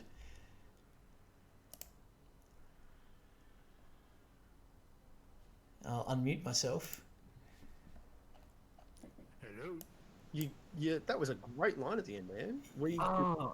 I didn't even see it there until I'm like, hang on. You did, and you won. Yes. Yeah. Yeah. Well, you only have to see it at the last minute for you to see it. So I think Exactly. that's really well played. And yeah, there was a couple of little moments there where I thought, you weren't going to quite get there. I thought Shorty was going to get there, especially when you started off with a mulligan to 5. But I know. it's like not like this. Like, is it Switch or APOC in the first Matrix when they get the plug pulled and it just looks up and says not like this? Not like this. Yeah. Well, I mean, after that game too, as well, where I put a active treason to the bottom, thinking, "Oh, I'm not going to need it yet." Yeah, we talked about that. We talked about And that, and I think you may have won that game if you'd kept it. And actually, Yeah. So what I realised, right, is normally I would keep that hand if I was on the play with Robber, but because I was on the draw, I should have dropped it and gone active treason. But yeah, I wasn't thinking. Yeah, turn 3 steal his guy and sack it to the oven was definitely the winning line in that game. But, hindsight and all that sort of stuff. No, exactly. So yeah, it's I think it's it's one of those things where it's a lot easier to do from the other side of the internet here, where we're not great. actually in the game. Because the other thing as well is I was just trying to rush through those games, and I'm like, because you've got family commitments. We understand that, and we not that appreciate I'm you. making excuses because it was a bad choice. That's But okay. anyway, Well, you got there in the end. The third game, I was like, I won't do that again. Yeah. Yeah. And that's the thing. Like, if you make mistakes, learning from them is often more valuable than not seeing the mistake and thinking you're hard done by or some such. So there's a lesson there for young players. So the thing that's quite interesting though is the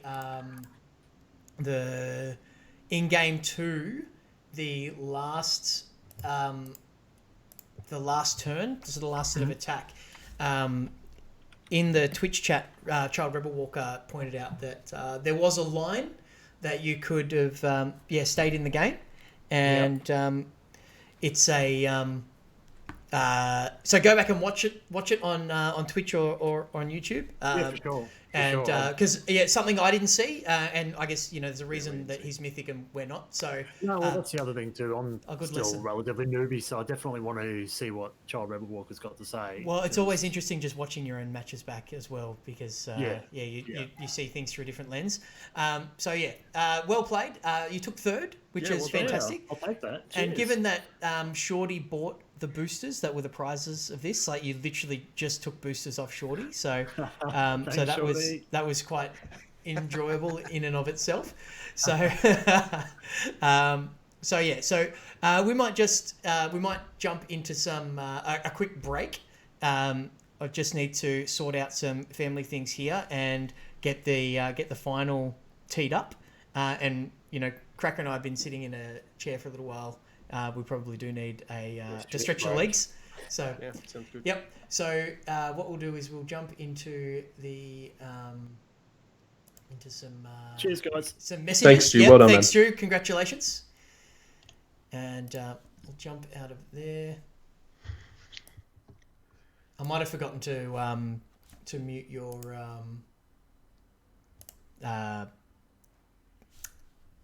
voice call. Then the guys on thing might have gotten a bit of an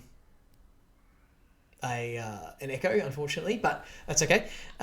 Is Shorty gonna jump in? Is he? Is Shorty gonna have a chat? I think so, yeah. Yep. So I was saying he could jump in and join us. So let's so we jump into Shorty's stream. All right. Do you want to just take a couple of minutes here and throw up some of those loops and we'll go from there? Yeah, absolutely. I'll do that now. We'll be back shortly. Please hang around and we'll have the finals up. Shorty's gonna join us. You won't see his face, but you'll hear him talking.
Sweet. Monsters joined server. Yeah, they've been in chat in. I am back, and we are back on the air, guys. So, yeah, we got a new member of the Discord server, which is very nice. So, welcome. Welcome to Zero Sprite. You guys hear me okay? You hear me, Cracker? Yeah, I can hear you. Yep. Can you guys hear me? Yes. Are we just going to keep this on Discord? If it works. Okay. Yeah, I guess as long as it's streaming to... as long as it's going out to... I don't know if it is, actually. some nonsense happening in our Discord chat here. Oh, really? Yeah, that's all right. Okay. So how are we going with getting the final set up? They're saying that they can't hear me very well. Right. That's because I've turned up the desktop audio again. Hopefully that's better. So when you're on because we've got Skype and Discord, Yep. whenever you talk on Discord, Skype does some priority thing and makes you really quiet. Like Alright, it, well, I'll Add me jump to back the Skype call. sorry? Do you want to add me to the Skype call? No, I don't want to mess it up. So I've just cranked my desktop audio right up, and hopefully they can hear Cracker. That's what I've done in the past, and it seemed to be okay. People could hear it. So yeah, it's it should be right. We should be okay from here. So Alright, where are we at with the matches? Are we ready to start? Yeah, they're all good. They're all good. Okay, so let's have a quick look at the player profiles here. First cab off the rank. First player through was SR MTG Child Rebel Walker, and finished 5-1 in Group A, and took down the Mirror in the first final, and their deck is the Cat Oven, Priest Forgotten Gods, Croxa. What would you call it? The mainstay, the pillar, one of the tier decks in the format at the moment, with the companion of Luris. So yeah, how do you? And then over to J Mud, who scraped into second place. So I guess by virtue of just statistics and finishes, is the underdog in the matchup. Scraped into second place, won through to the final, and is on a Gruul beatdown deck, which is pretty awesome. So what do you think? What do you think of this matchup, guys? I mean, it's interesting, right? Like when we chatted to Child Rebel Walker before, he was saying that he actually hoped that Jay He would wanted win. to play this matchup, didn't he? He did, yeah. But then when we started talking about the fact that he had like flame sweep and some things in the sideboard, he wasn't quite sure. So I don't know. It'll be interesting. Again, I think that Jay's less likely to get locked under an early priest than the other decks we've seen today. He's got, like More 12 creatures, yeah. 12 2-drops and 4 1-drops. So he's got a lot of early creatures and a lot of haste. So He also has access to a lot of trample, which He does. the cat decks always struggle with. Like you got Pelt Collector gets trample, your Gruul Spellbreaker has trample, Questing Bees can't be blocked by cats, the Ceratops gets trample, and then obviously Embercleave. So yeah, and look, the fact that 90% of the deck can't block a Questing Beast. yeah, Yeah. at all. Like you're looking to get a Dreadhorde up large, or I mean, if you have to throw Luris under the bus, then you do, but that's not where you want to be. So it'll be interesting. The Luris deck will certainly, the Rakdos deck will be able to grind a lot harder though. Yeah, So- the Rakdos deck is the control deck almost in this instance. Yeah. Yeah. So yeah, really interesting. So shall we get into it, and then we can get, so if we want to jump into out of this call and into should we watch Rebel Walker or J side? Watch J side previously, so let's see if Watch Child Rebel Walker. yeah, okay, let's jump in there. Sounds good.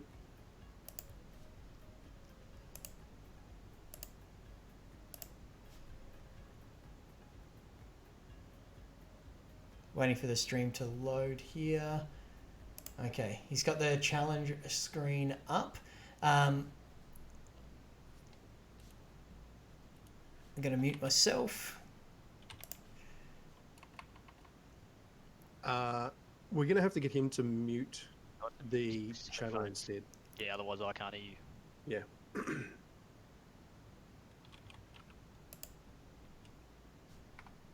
I think. So, Child, if you can hear us, can you Yep. mute your... Yep. Awesome, thanks, man. Yeah, if you could And, mute yeah, and we're ready to deafen, go. that'd be great, mate. Yep. And then if you just do it, you should be able to just do it in the Discord server. Oh, okay. Yeah. Yeah, just hit the microphone and the headphones button down the bottom. Yeah, down the bottom left near your name.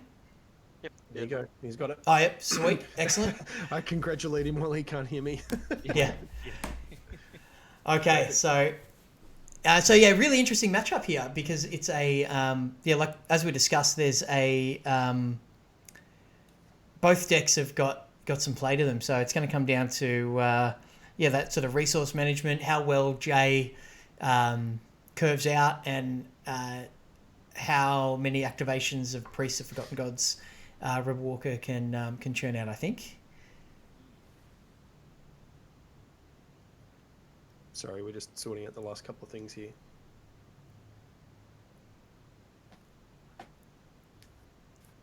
Yeah, I don't know that anyone is a distinct favourite here, which is great, right? It should be close. Should be a good final, If absolutely. if anyone stumbles, I think that the other deck will really be able to take We the right for advantage them and to the start. opportunity. Yeah, I think so. Yep, we're waiting for them. The screen resolution for Rebel Walker, I think, because the device he's playing on is a little off, but It looks. The size of my screen. Yep. yeah, but it's I don't know if I can make it taller, so we might be cutting off a little bit on each side, unfortunately. If I make it any larger, I might be able to. No, I don't think I'll be able to. That's okay. We'll just. You can stretch it. We can- we can- Then we'll cut off some of the top and bottom. So All good. This is a good opening hand for Child here.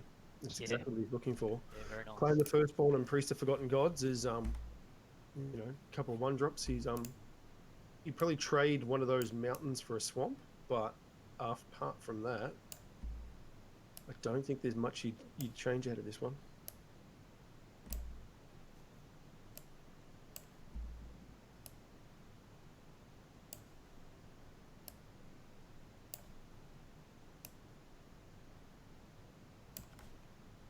you guys commentate. I'm just going to. Sure. Okay, the double priest start, and some jumpy animations. There is. Yeah, you're getting a lot of lag there. I might just hop in a Jay's and see what his looks like for a second. Hang on. Yeah, we might have to switch streams here quickly.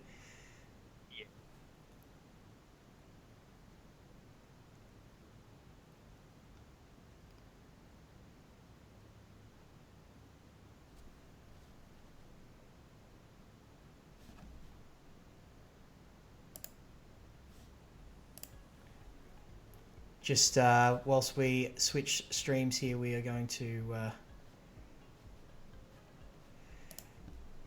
We'll be right back.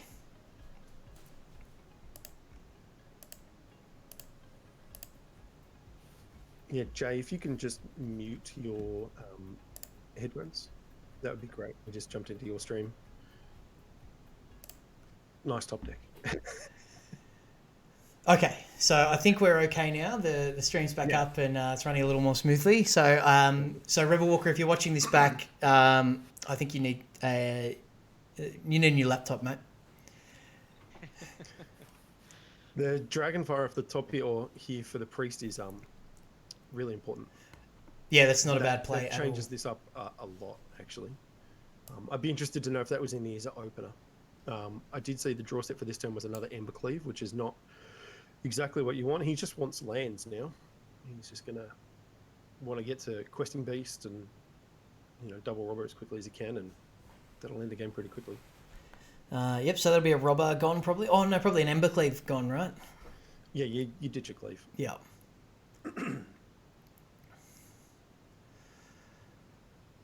And do we have a second follow-up from Rebel Walker? Not a lot of cards For in memory, hand. he was missing the black sources that he needed to be able to really go off with that hand.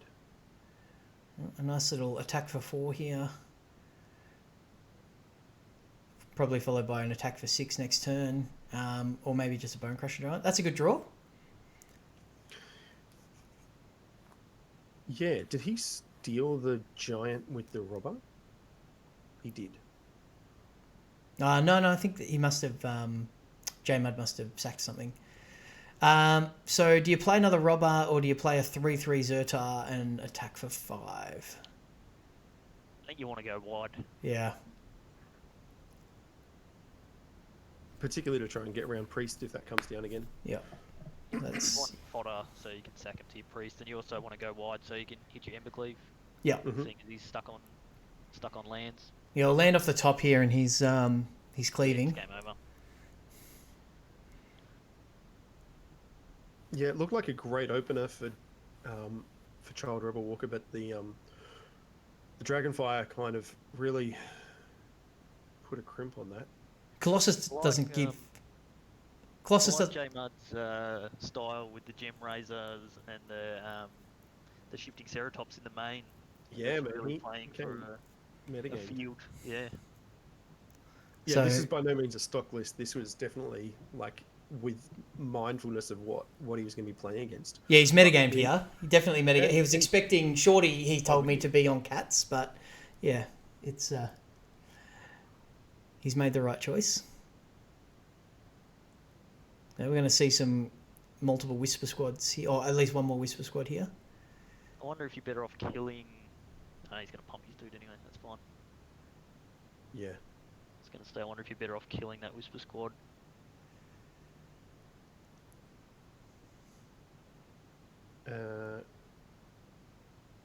Is that? Oh yeah, it gives trample as well. Yeah, right. Yeah. Yep.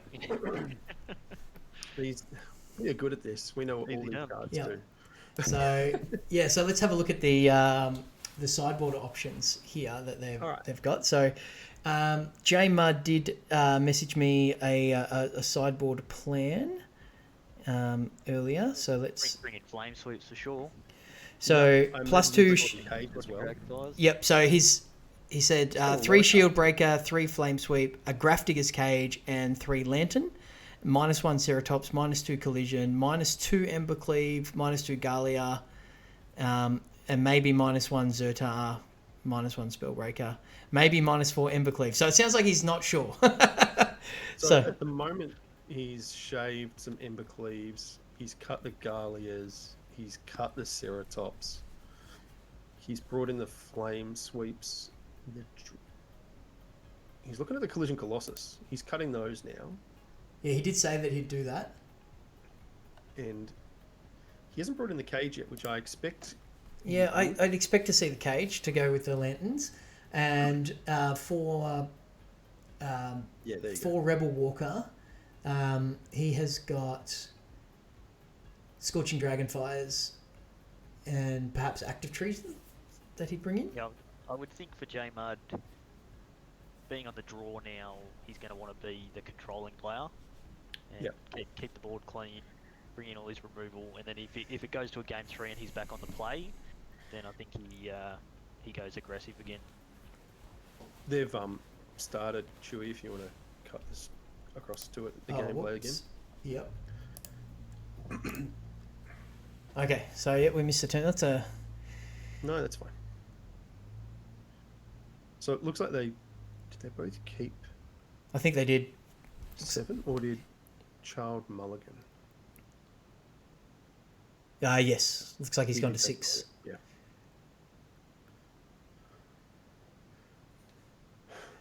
Okay.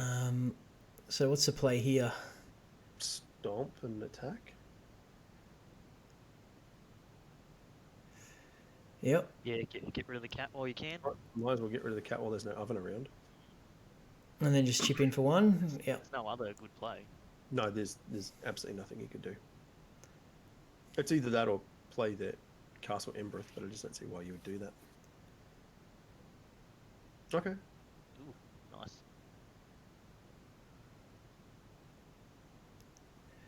Okay. So Gruul Spellbreaker will come down next turn for Jay, most likely. Or unless he plays a Bone Crusher, then into a hasty Spellbreaker. But we'll see. Another cat. No oven yet to accompany it. So because he's holding up 2 mana again. It's another Dragonfire, I think. Oh, just casting the Shieldbreaker. Interesting. Yeah. Okay. Just wants a body. Why is that still in the deck? Or did he bring those in? Yeah, would have brought those in. Embercleave. I mean, yeah, but you died at Embercleave, man. You don't get a chance to cast it. Like, what are you doing there? Is Shieldbreaker a sorcery? I think It so. might have been for Grafdigger's Cage as well. Oh, yeah. Oh, that's a good point. Yeah, Yeah. no, that's fair. Yeah, Cage is That's a big problem. reason. Yeah, for sure. That makes a lot of sense. Yeah. So He Jay doesn't getting want his to- trample on here with the Spellbreaker. And he's decided to enter into a race. A land off the top is what Jay wants.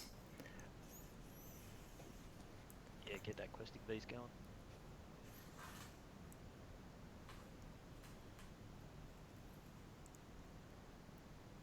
Okay, not a land. So I think I'd just play I'd offer the trade with the Spellbreaker over the companion, I think, and then Yeah, it's not likely to block with it. play the 4/3. Okay. No, okay. Playing defensive. That's He a might lot be of just cats. he might be just wanting to play a little bit defensive, do some chump blocking, and hope he draws a flame sweep, clean up the I board. mean, he's at 11 already, right? That this chip damage is starting to add up. You just have to block, I think. He can only play 1 cat per turn off Lurrus, so the opportunity to kill 2, I think you take. Scorching Dragonfire would kill your guy anyway, so... Yeah, correct.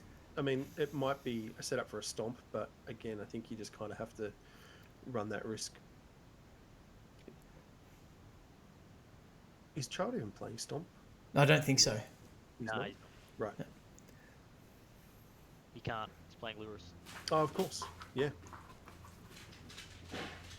Okay, so that's something. That is something.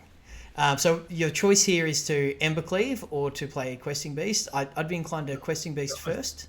Double robber, man. Really? Yeah, absolutely. Because next turn you can go Questing Beast plus, or you can cleave. You can kind of do either. Oh, we got some in-game messaging Now happening he's here. out in the chat. I know he's decided against it.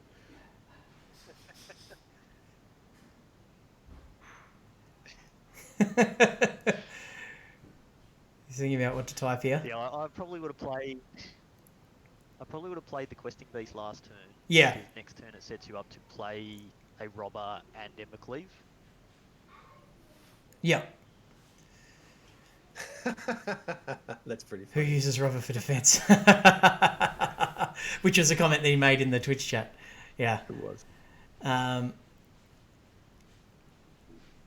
So, yeah, I think Questing Beast now is still fine, and then no, he's still not going for it.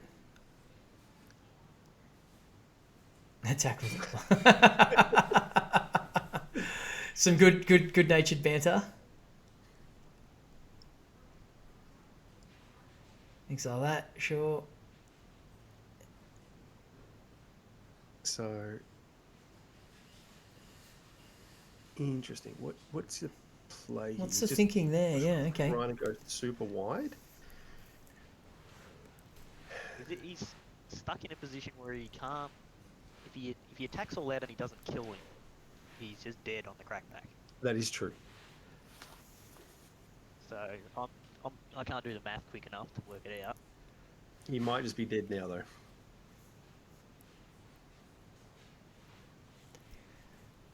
So Salt Guide Lantern rebuys, right? As in it cycles. Yeah, it's a draw. Sorry, yes. So Embercleave off the top here would be interesting. No, a land. Okay. Yeah, if Child Rebel Walker hit the Embercleave off the top, that'd be nice. I mean, that's one way of putting it. Nice for him. Nice for him, yeah.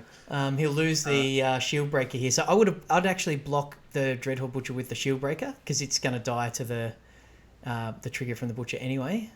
Yep. He might go face. Yeah, potentially. No, okay. Yeah, 19 is a lot to ask. That's where I think that questing beast previously would have been better.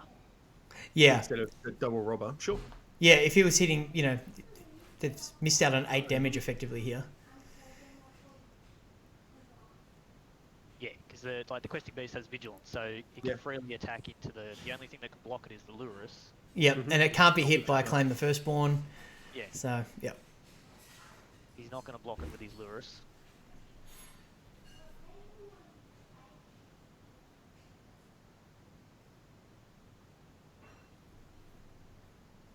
Yeah, he didn't exile a card with Soul Guide. Mm-hmm. I don't think he had opportunity to. I don't think there was a window where he had priority. No, I don't think so either. Not to snag the Dreadhorde after it had pinged the other thing.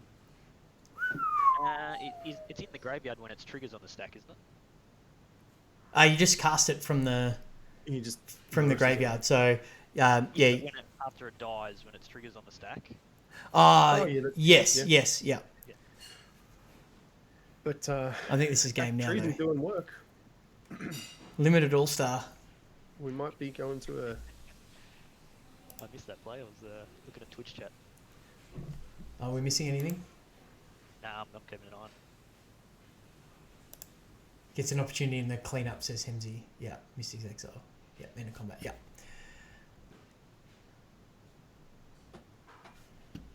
Oh, that feels awful. Using your Spellbreaker to block your own questing beast. Yeah, it's J-Mud needs a flame sweep here. So he should block the Butcher with the Bone Crusher Giant. Yep. I think. Yes. I mean, then you take everything else lives. He doesn't. Yeah, doesn't get a 2-for-1, or doesn't. I guess you take one either way, but next turn it's attacking as a 2/2. Yeah, yeah. You should block it. Agree. You should block it because, yeah. So if he blocks with a robber, then it'll just ping the robber. Yeah, he needs to take the 4, not lose any of his guys, untap, and hope that he can play a hasty creature and Evercleave.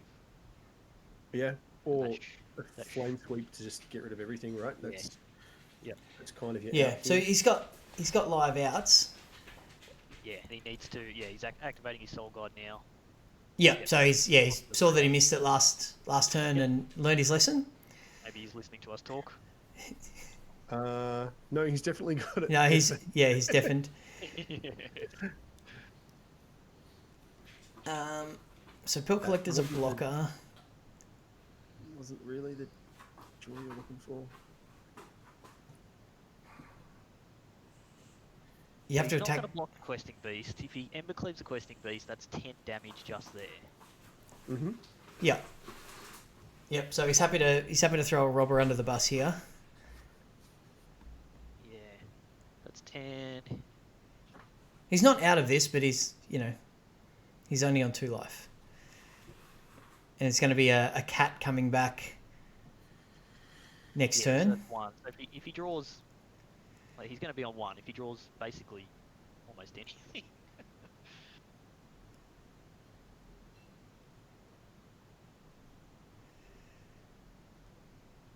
draw that cat? Did he play that from his hand, or was that He the played No. it from the Oh, graveyard. yeah. Yeah. That's So gross. one in the hand, one in the graveyard. That'll lock it up. Yeah. Oh well, I'm glad we get a game 3. That's good. Yeah. There's these. Finish it out for us. These finals are definitely interesting. What I've realised I need to do, I resized the screen a little for the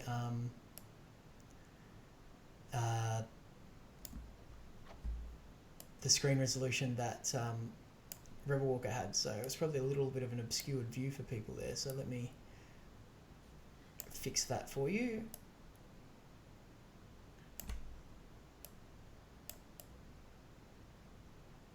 So he's cut another Ember Cleave. And he's looking at Gem Razors. Cutting a Gem Razor. Okay, we should be right there. Thanks, Interesting. Twitch chat.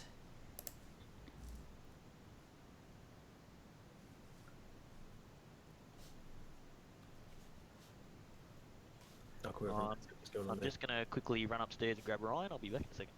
No worries. Life of being a magic bean. I had to run some emergency milk and some what's that stuff you put on kids' gums when they're teething? Bonjela. Bonjela, yeah. Yeah, up to Scout. So, I yeah, went out and said hello to everyone eating dinner. yeah, It's like, oh, we've got one more to go. yeah. It's a bit like that. Keep this. Mm-hmm. Great. Early interaction. Yeah. You can kill a priest, which is what you really need to make sure you're doing. A little bit of pressure. So he's kind of just looking for whatever now, right? He's got Lance. land. He wants Lance. He not playing the okay. It exiles something on the way in, doesn't it? Okay. Yeah, it does. Yeah. Right. So he's just trying to maximize that value. Yeah, I like casting Robber and attacking here. Trade the 2 for 1. That's fine. Sinks a land to the bottom. Yeah, it's It definitely. does have a lot of words, that card, doesn't it? Yeah, it really does. So that priest is going to get stomped pretty hard. Yeah, two stomps in hand is exactly where J-Mud wants to be. And look, this is what you talked about, right, Shorty? He kind of has to take the controlling role here. And Yeah. And then he can follow that up play with the that lantern slightly and up. exile it. He's the mid-range deck, right? Yeah. In this matchup. So go a little slower. Oh, there's an active treason, which is good. Now he dumps that lantern, gets rid of that priest for good. So everything's coming up J-Mud. Yeah, that's a strong turn. Let's see what Rebel Walker can muster here. Shocks in a Blood Crypt. Another priest, but there is He's not gonna another... be happy what happens next turn. Yeah. What else do we have there? A Cauldron Familiar. Okay. So I mean, this is the setup that that Child needs to get back into this, but he's just unfortunately Yeah, he's not going to get to untap with that priest. No chance. I guess the only thing going in his favour at the moment is he's only taking 2 a turn. Like, yes, he's on 13, but he does have a little bit of time. So it's Jay's having to spend all of his mana every turn, keeping him at bay. So he may run out of gas at some point. There'll be a window. It may be small. It may be a small window, but yeah. The fact that he's been able to play, kill, and exile both of those things immediately, then that's just super helpful. And then Robber plays defense again. So it turns out Robber of the Rich is a defensive creature as often as it attacks. Certainly in this.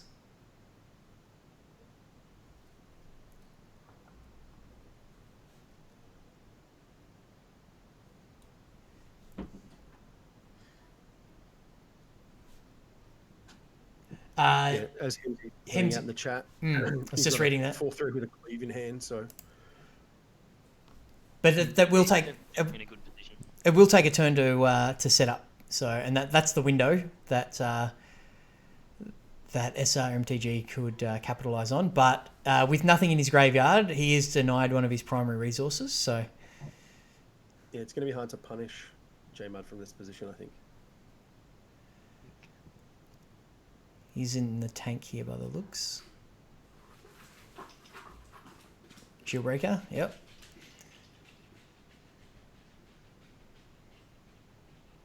Costs 1 to activate, doesn't it? Yep. And he put the Stomping Ground into play tapped. So he... Let's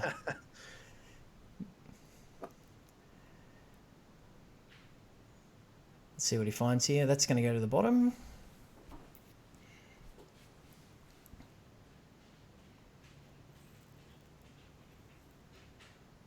And then a Bone Crusher Giant will no doubt join the party.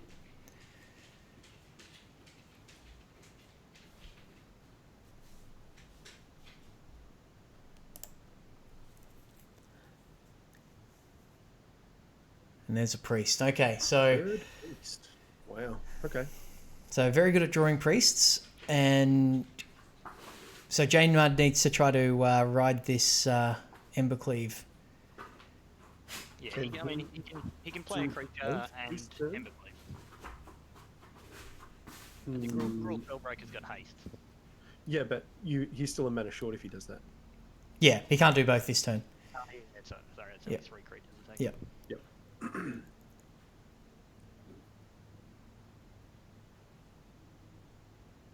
And that Bone Crusher is going to suit up. The robber will suit up, right? Oh, yeah. Just to make sure that it doesn't die and you can... Yep, get that damage through. Also means he doesn't currently have enough creatures for Priest. Yeah. Little life bump from the Scorpion is short-lived as the Embercleave does its thing, and then Those lanterns put in some work this game. yeah, they've been quite good. Ooh, okay, that changes things. Wow. Okay, so take 7, lose your robber. Yeah, sack it to the... Take 9, right, because of Priest. Yeah. But what does Cleave cost to equip? 3. If he can draw an untapped land, he can Spellbreaker with haste. And equip. Leave, Yeah. and he should be fine. Yeah, he'll... It's still not enough to kill. And then there's a Lurrus followed by Scorpion, I assume? No, a cat. Okay. Not untapped. This is Wow, close. these close games, man. So I think you play Bone Crusher here. Hemsy just called it the Temple of Tilt. Yeah. Okay. That's a hasty creature. I think it's Hemsy also called that Child River Walker was going to have the claim the firstborn, so Yep. predictive there. Good players always have it, man. I mean, he did talk about Croxer and things as well, so let's not give him too much credit. He's just Yeah, if he just starts spamming card names, he's bound to have some hits, right? Yeah. This is a tough choice, this Scry, actually. So do you want the guaranteed 2/2, or do you want to hope that you can hit something more impactful, like a Questing Beast? No, I think you take the guaranteed 2/2, you play the Bone Crusher Giant this turn, make them sacrifice make them use the priests, and then you've got Spellbreaker and second priest. That's interesting. It's a really tight game here. The tension's palpable. Well, he can use his priest, sack the other 2, make him sack the Bone Crusher, attack with Lurrus for 3, and he's dead. Yep, that'll do it. Look at that. That's right, Lurrus attacks. I forgot that Lurrus attacks. There you go. Close, and that land coming into play, that wouldn't have been enough to kill him, I don't think, but certainly would have made it a bit closer. So okay, so we should probably jump into Rebel Walker's stream. He's not in it, so maybe we might just. I'll flick him a text and Flick a message. Yep, and we'll jump back to the booth really quickly. Yeah, let's see maybe if we can talk to Jay really quickly as well. Yeah, yep. Do you want to see if we can get him on the line? So that's so congratulations to Child Rebel Walker for taking down the league. When Shorty comes back, we'll get Shorty to talk to the prizes if we've got those sort of split out. I think there's going to be some boosters distributed and perhaps some discount vouchers, which is really good. So congratulations to our top 4. Thanks everyone for tuning in. It was really good. Again, the top 4 decks, 2 Lurus sacrifice decks, an interesting new hotness from Shorty, which was the Team of Mutate, and a bit of a metagame call, which almost got the job done from J Mud in the Gruul Beats. Got the job done with the shifting Ceratops call in the semis, and didn't quite get there. It's a very close game 3. But yeah, well played to everybody. Congratulations to Stu on your first top 4, finishing 3rd. You should be quite proud of yourself. And I think we've got Jay on the line. Jay, you with us? Thanks, yeah, I'm here. Congratulations and commiserations on the finish. That was quite close, that match. I thought you might have gotten there with the double lantern, but wasn't quite to be. That claimed the firstborn, huh? How many of that guy do I have to get rid of? I think we saw all 4 of them in the end. I felt like we did, yeah. One to sacrifice engine. Yeah, the Priest of Forgotten Gods. Your hand looked just beautiful, man. As soon as we saw it, we were like, oh, this is just the dream, right? You stomp one and you exile it, and you stomp another one, you exile it, and I'm like, oh, here we go. And then the third one came out. There's another 2, exactly. Yeah. We were saying that Shorty was doing some math and said that, if you draw an untapped land, you can play the hasty guy and equip cleave, and you're away, and you drew the temple. Yeah, and one of the comments I think from Hemsey on the Twitch chat was he called it the Temple of Tilt. Twice, didn't it? Yeah, yeah. You twice, actually, yeah. Yeah, it's that extra mana, yes. Yeah, it does make a difference. But it was really close games, and I think you made a really good call in bringing that deck. I think it was a good deck for the metagame, and just didn't quite get there. And as I said during commentary, I was a little bit worried about your, just bashing with your 2/2 robber. You weren't piling on huge amounts of damage. And you were kind of just that one attack step shy in the end, weren't you? Whereas you just needed that. I'm not sure what I don't think you could have done anything different. You've just sort of, your deck didn't cooperate when you needed it to, unfortunately. Didn't quite work out for me, no. A recollection of the game is minimal, but definitely saw one too many of those priests. Yes, yeah. I was hoping to top deck one of my you call it new rats. The flame sweep that would have cleared his board out. Yeah, flame sweep. Yeah. Yeah, we said you were, in particularly in game 2, you were really drawing towards one of those, but didn't quite get there. It helped out. Would have helped out a lot, but possible I had too much focus on his graveyard in the end, because he was winning the board state and his graveyard didn't really come into play. 1 or 2 misclicks, not misclicks, misplays. I think I missed an opportunity to clear his graveyard at a more appropriate moment. At one point. Yes. Yeah, I don't think you got super punished for that, but yeah, it was. He did get the cast out Butcher again, but yeah, it's easy to make those plays, and it's easy to point them out when you're commentating, not actually the one in control. But or indeed half a second after you've committed to the wrong direction. Yeah. Yeah, and yeah. Oh no. Yeah, we've all been there. So yeah, again, congrats and commiserations. Yeah, well done. Shorty will be posting some prizes out to you at some point. So be another 6 boosters coming your way. Appreciate it, lads. And the league's great. Anyone who's listening, the league is a lot of fun to be involved in. Great casual play and a lot of people shooting the breeze in the Discord channel. Yeah, the banter's good fun, isn't it? Yeah, it's really good.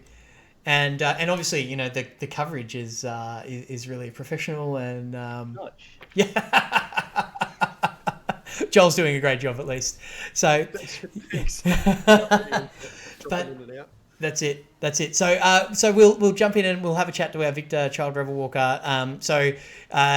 Well done again, Jay, and yeah, thanks for the shout out. And yeah, anybody who wants to join our next league, registration's open. Jump into our Discord.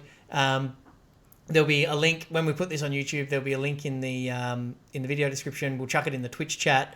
You can find it on all of our social media platforms as well. Come and join us. It's good fun.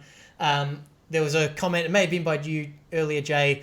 Being at this event kind of feels like you're at a store or at an event where everybody's coming together between rounds and having those conversations. So yeah, if you're missing that, come and join us. Yeah, it's been great. Best lads. Okay. Awesome. Thanks, man. Thanks, mate. We'll jump into Child Rebel Walker's queue here. Congratulations, Child Rebel Walker. You've taken down the league. Well done. Thank you. Yeah, nicely played. Yeah, Jay was the only one to beat me in Swiss, so it's nice to get a little bit of revenge. Nice. He actually knocked me out last finals as well in the semi-finals. He did. So, yeah. So he was 2-0 against me, so it was nice. a bit of a Magic Beans League rivalry brewing, I sense. So, yeah, that's great. You're up against it in that game 3 with the graveyard removal and those couple of stomps on those priests, but you managed to get through there and well played in the end. You piloted that really well, navigated the situation really well. Yeah, I felt like I was little to no chance in game 2 and 3 at some point, but I just kept drawing quite well. Actually, I dropped priest off the top and a few other nice pieces, so it really worked out. Jay wasn't at all salty about that third priest, man. I promise. Well, I had 2 priests in game 1, and I was like, "Oh, I'm gonna win this. This is easy." And then he killed both of them, and I'm like, "Oh, okay." Yeah, it's yeah. He's got a lot of removal with the Dragonfires and the stomps. Conveniently sized removal for a lot of the creatures in your deck. So he made an interesting metagame call that almost paid off with that deck. So yeah, but the tier deck prevails. So It was a really interesting game, though. I think the Gruul deck's pretty good. I've seen it in Mythic quite regularly, so. I've been playing it in ladder. I'm not nowhere near Mythic, but I've been playing it in ladder and it's enjoyable. I think it's a really good best of 1 deck. I haven't really tried it a lot in best of 3 and the higher tiers, but yeah, I think it's definitely got some potential. Yeah, I think it's really good. I've seen the 6/6 that when a trample does damage, you get a creature with amount of damage done. Oh, the new Yeah, card, yeah. the companion Yeah, card. the new Yeah. Yeah, not companion. I think it's just a 6/6. Oh, okay. Yep. It's like- I know the Green, one. black, though. Yeah. No, it's green, double red. Yeah, green Is it double. Green, Okay. yeah. Yeah. Something like that. Oh yeah, that seems good because you're playing like 24, 25 lands, so you can get up there. Yeah. I think And it's that, also any creature that you have with trample that deals damage. So Yeah. you've got a bunch of other stuff that'll get in there as well. So your spell breakers and things will trigger it as well. and obviously anything wearing then an the Ember token- Cleave. And Yeah. the 5/4. Yeah, and the tokens it spits out become trampling as well. Yeah. So. Yeah, and the 5/4 as well, quite regularly. The one that has protection from blue. Yeah, the the Ceratops Ceratops. is a good card. Yeah, I've seen Jay's that got he's got one of I've seen those that in his main quite deck. regularly because of that, I think. Yeah. Yeah, that makes sense. Yeah, seems really good. Seems really strong. Yeah. So again, congrats on taking down the league. Shorty will post you out some boosters, Cheers, thanks, Jody. which is cool. So it's a I think it's a it's not Ikoria obviously because they're not available in paper yet. So it's a A dozen Theros boosters. a dozen Theros boosters. That's pretty good. So Perfect. hopefully I you. think that's, still in the post, right? For the previous one as well? I've still got yours. I've got to Yeah. post yours there because you were waiting to see. You were did- banking you- on doing well in this one. Yeah, pretty much. You did say just stack them up. Shorty's just going to be sending you a box. Yeah. You want me just to hang on till the next month as well? I'm sure you'll be up for it again. I reckon you could. I'm not going to play paper anytime soon, I don't think. Yep, no worries. What you need to do is save it up till it's like a significantly heavy parcel, so it costs Shorty more in postage to send it to you. Like a plan. Well, depending on how long we're in quarantine, it might actually happen. Yeah, it might be a little while. So, so yeah, it's a. I guess so. Now's a good chance to jump on on our leagues. For that exact reason, we are in lockdown, and getting to your local tournament is difficult. So, our registration for our May League is open. The link is in the Discord to our. Sorry, the link is in the Twitch chat to our Discord, where you can register for the league. We'll put it as I said earlier, when we put this onto YouTube, we'll put the link there as well. And yeah, we'll have we'll have many leagues to come, and we'll get our magic fix. And yeah, if I was you, I'd be wanting those boosters, because one thing I am missing is just actually like cracking boosters. I miss that feeling. I feel like just buying some online just so I get a delivery, I can open a pack.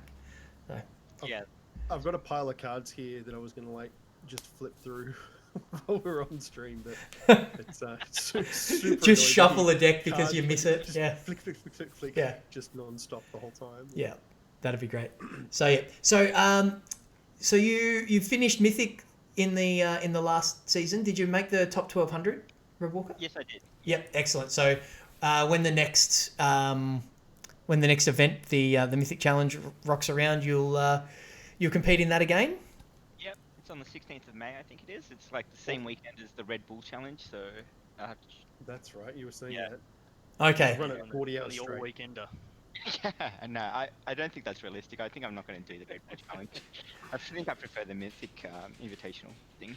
Okay. Well, best of luck. Thank Hopefully you do really, really well there. We might wrap up the stream here, guys. So congrats again, and again, thanks for everybody who participated in the league. Thanks for Shorty for putting up the prizes. Thank you very much to the team at mtgcardsales.com.au for all of your support as well. Jump into our Discord, join the next league. We announced on the cast last actual cast where we're actually moving to weekly episodes. We're starting off with a fortnightly series of evergreen topics aimed at sort of the newer players. So we'll talk about current events and the metagame and the more advanced topics one week, and then we'll have an evergreen topic aimed at getting new players leveled up, getting them better at the game.